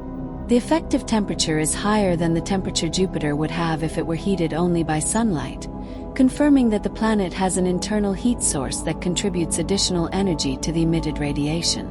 The distribution of temperature across Jupiter's disk is not uniform, with variations due to differences in altitude, latitude, and local atmospheric conditions, creating a range of temperatures from the cold cloud tops to warmer regions at depth or in cloud-free areas. The measurement of Jupiter's thermal emission is typically made using infrared detectors that can sense the heat radiated by the planet, providing a complementary view to visible light observations that show reflected sunlight. Observations of thermal emission reveal the distribution of warm and cool regions, helping scientists map atmospheric circulation patterns and identify regions of strong convection or descending air. The effective temperature concept is also applied to other planets and stars, providing a useful way to characterize the overall energy budget and thermal state of these objects. For Jupiter, the combination of measurements at different wavelengths, from visible to infrared and radio, builds up a comprehensive picture of the planet's energy balance and the physical processes that govern its atmospheric temperature structure. Fact 93. The visibility of Jupiter from Earth varies throughout the year, with the planet spending several months visible in the evening or morning sky during and around opposition, and then becoming lost in the sun's glare for a period around conjunction. The cycle repeats approximately every 13 months, the time it takes for Earth to lap Jupiter as both planets orbit the Sun, bringing Jupiter back to opposition for another favorable viewing period.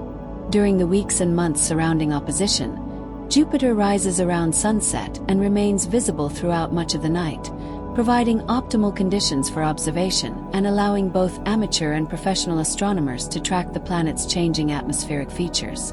As Earth moves ahead of Jupiter in its orbit, the planet gradually shifts from an evening object to a morning object, rising before dawn and visible in the pre-sunrise sky. Eventually, Jupiter approaches conjunction, when it appears close to the Sun in the sky as seen from Earth, and during this period the planet is not visible at all, hidden in the solar glare. After conjunction, Jupiter emerges in the morning sky, visible before sunrise, and over subsequent weeks and months it rises earlier each night until it once again reaches opposition. This annual cycle of visibility has been tracked for millennia, with ancient astronomers recording Jupiter's positions and using its predictable motion to calibrate calendars and mark the passage of time.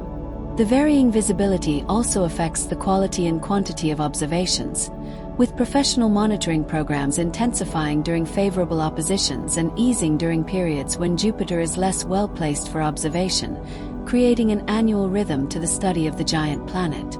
Fact 94. The hydrogen in Jupiter's interior exists in several distinct physical states depending on the pressure and temperature at different depths, transitioning from molecular gas to liquid to metallic forms as you descend through the planet.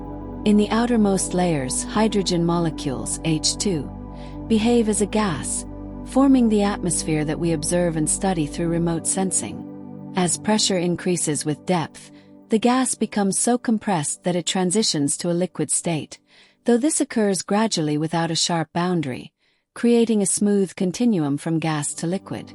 In the liquid molecular hydrogen layer, the hydrogen molecules remain bonded together, but the material flows like a fluid under the immense pressures and temperatures present at these depths. Descending still deeper, the pressure eventually becomes so extreme that the hydrogen molecules break apart, and the individual hydrogen atoms are compressed so closely that they share electrons collectively, creating a metallic state where the hydrogen conducts electricity like a metal. This metallic hydrogen is predicted to exist throughout a large portion of Jupiter's interior, possibly extending from depths of about 10,000 miles down to the core region, making it the dominant material in the planet's interior by volume. The properties of metallic hydrogen are difficult to study experimentally because recreating the extreme pressures found in Jupiter's interior, millions of Earth atmospheres, is extremely challenging in laboratory settings. Theoretical calculations based on quantum mechanics and high-pressure physics provide predictions about how hydrogen behaves under these conditions, which are then used to model Jupiter's interior structure and compare predictions with observations of the planet's gravitational field and other properties. Fact 95. The evolution of our understanding of Jupiter reflects the progress of observational astronomy and planetary science over the past 4 centuries. Early telescopic observations revealed Jupiter as a disk with visible cloud bands and 4 large moons, establishing it as a world in its own right rather than simply a wandering star. Spectroscopic studies in the 19th and early 20th centuries identified hydrogen and other gases in Jupiter's atmosphere, revealing its fundamentally different composition compared to rocky planets like Earth. The space age brought close-up observations from spacecraft, transforming our view of Jupiter from a distant object to a complex, dynamic world with active weather, intense radiation belts, and a diverse family of moons, each with unique characteristics. The discovery of active volcanism on Io in 1979 was one of the most surprising findings, completely unexpected and dramatically altering our understanding of tidal heating and its effects on satellite geology. The detection of possible subsurface oceans on Europa, Ganymede, and Callisto has focused attention on these moons as potential habitats for life, reshaping the field of astrobiology and expanding the search for life beyond Earth. Advances in computer modeling have allowed scientists to simulate Jupiter's atmosphere and interior with increasing sophistication, testing theories and making predictions that can be checked against observations. The Juno mission's detailed measurements of Jupiter's gravitational and magnetic fields have provided new constraints on interior models, revealing that the planet's internal structure is more complex than previously thought. Each new discovery builds on previous knowledge while often raising new questions, ensuring that Jupiter remains a vibrant subject of research with much still to learn about this giant world. Fact 96. The role of Jupiter in shaping the asteroid belt stems from the planet's gravitational influence on the orbits of small bodies in the region between Mars and Jupiter. The gravitational perturbations from Jupiter create resonances where asteroids with certain orbital periods experience repeated gravitational tugs at the same point in their orbits, gradually building up changes that can destabilize the orbits. The Kirkwood gaps in the asteroid belt are located at distances from the Sun where the orbital period is a simple fraction of Jupiter's orbital period, such as 1 to 2, 1 to 3, 2 to 5, and 3 to 7 ratios. Asteroids that wander into these resonance locations experience increasing orbital eccentricity over time, eventually causing their orbits to cross those of the terrestrial planets or to become otherwise unstable, leading to their removal from these regions. The result is a distribution of asteroids with distinct gaps at these resonance locations, creating a structured pattern in the asteroid belt that reflects Jupiter's gravitational influence. Beyond simply creating gaps, Jupiter's gravity has prevented the asteroid belt material from accreting into a larger planet, as the gravitational stirring increases collision velocities to the point where collisions result in fragmentation rather than growth. This process occurred early in solar system history when Jupiter was forming, and its gravitational influence was reorganizing the distribution of solid material in the inner solar system. The asteroid belt thus preserves a record of conditions in the early solar system, with its structure shaped by the presence of the massive Jupiter nearby, creating a fossilized remnant of the planet formation process that scientists continue to study to understand how our solar system came to be. Fact 97. The plasma torus surrounding Jupiter near Io's orbit consists of ionized sulfur and oxygen atoms stripped from Io's volcanic atmosphere and spread along the Moon's orbital path. This torus forms a donut-shaped region of glowing plasma that emits light in visible and ultraviolet wavelengths, though it is far too faint to see with the naked eye and requires sensitive instruments to detect. The plasma in the torus rotates along with Jupiter's magnetic field, completing one rotation every 10 hours despite being located at Io's orbital distance, demonstrating the strong control that Jupiter's magnetic field exerts over the plasma dynamics.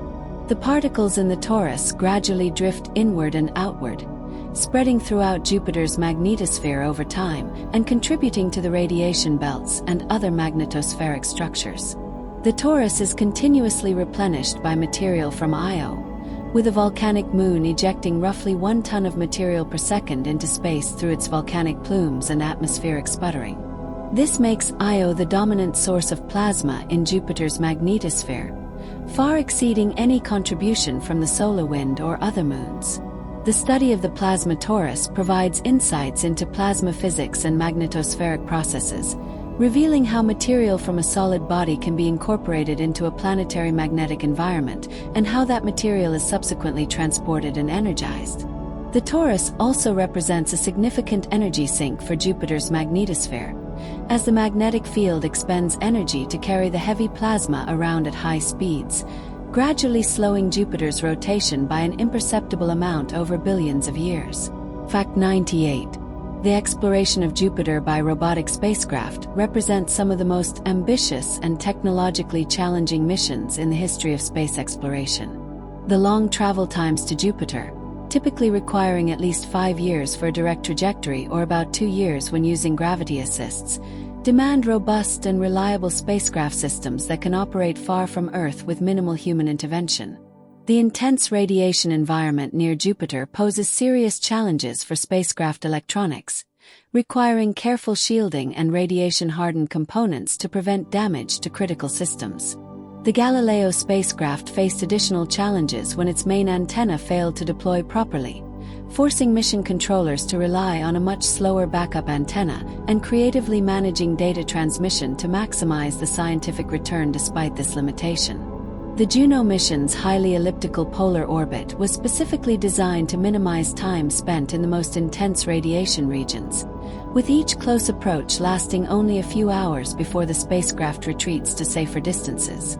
Future missions to the Jupiter system, particularly those aiming to orbit the moons Europa, Ganymede, or Callisto, will need to develop new technologies for radiation protection, power generation in the distant, dim sunlight, and communication across the vast distance to Earth. Each mission builds on the technical heritage of its predecessors, learning from successes and failures to improve spacecraft design and mission operations.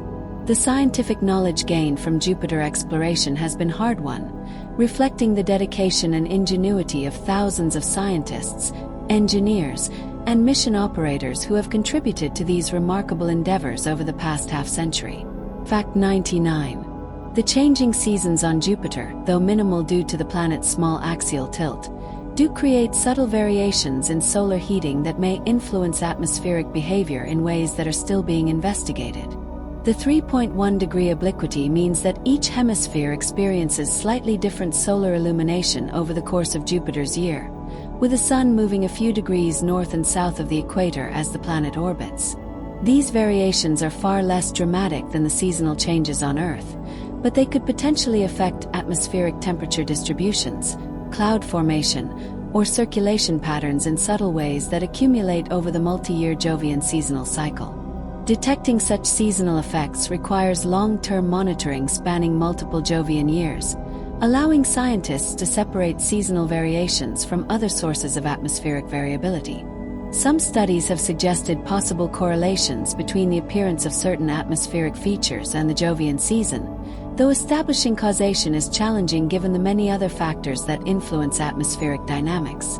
The Juno mission, with its multi-year operational lifetime, is providing data that spans a significant fraction of a Jovian year, potentially allowing for the detection of seasonal variations if they exist at a detectable level. Understanding any seasonal effects on Jupiter would provide insights into how planetary obliquity influences atmospheric behavior more generally, complementing studies of seasonal effects on other planets where the axial tilt creates more pronounced variations. The study of Jupiter's minimal seasons also highlights how different planets can be, with some experiencing dramatic seasonal cycles and others, like Jupiter, maintaining nearly constant conditions year-round, creating a diversity of planetary environments shaped by fundamental parameters like axial tilt and distance from the Sun. Fact 100. The grand scale of Jupiter, both in physical size and in the breadth of phenomena it encompasses, makes it a world of superlatives and gentle extremes. The planet is massive enough to contain all the other planets combined, yet composed primarily of the lightest elements in the universe, creating a paradox of great mass and low density. Its atmosphere displays the largest storm in the solar system, yet this storm has persisted for centuries in a state of slow, steady rotation rather than chaotic turbulence. The magnetic field extends millions of miles into space, creating the largest magnetosphere of any planet, yet it interacts gently with the solar wind, deflecting and diverting the stream of particles rather than creating violent disruptions. The moons of Jupiter range from tiny captured asteroids to world-sized satellites that may harbor oceans beneath their icy shells, representing a spectrum of sizes and environments as diverse as the planets themselves. The radiation environment is intense yet predictable, following patterns determined by the structure of the magnetic field and the sources of particles from Io and the solar wind. The internal heat flow continues steadily after billions of years, a gentle glow from the depths that drives weather patterns and shapes the appearance of the cloud tops. Jupiter's presence in our solar system has been a stabilizing influence, shepherding asteroids and comets, and helping to maintain the orderly arrangement of planets we observe today. As a subject of scientific study, Jupiter offers endless opportunities for discovery, from the microscopic chemistry of cloud particles to the grand architecture of its magnetosphere, ensuring that this majestic world will continue to inspire wonder and fuel scientific inquiry for generations to come.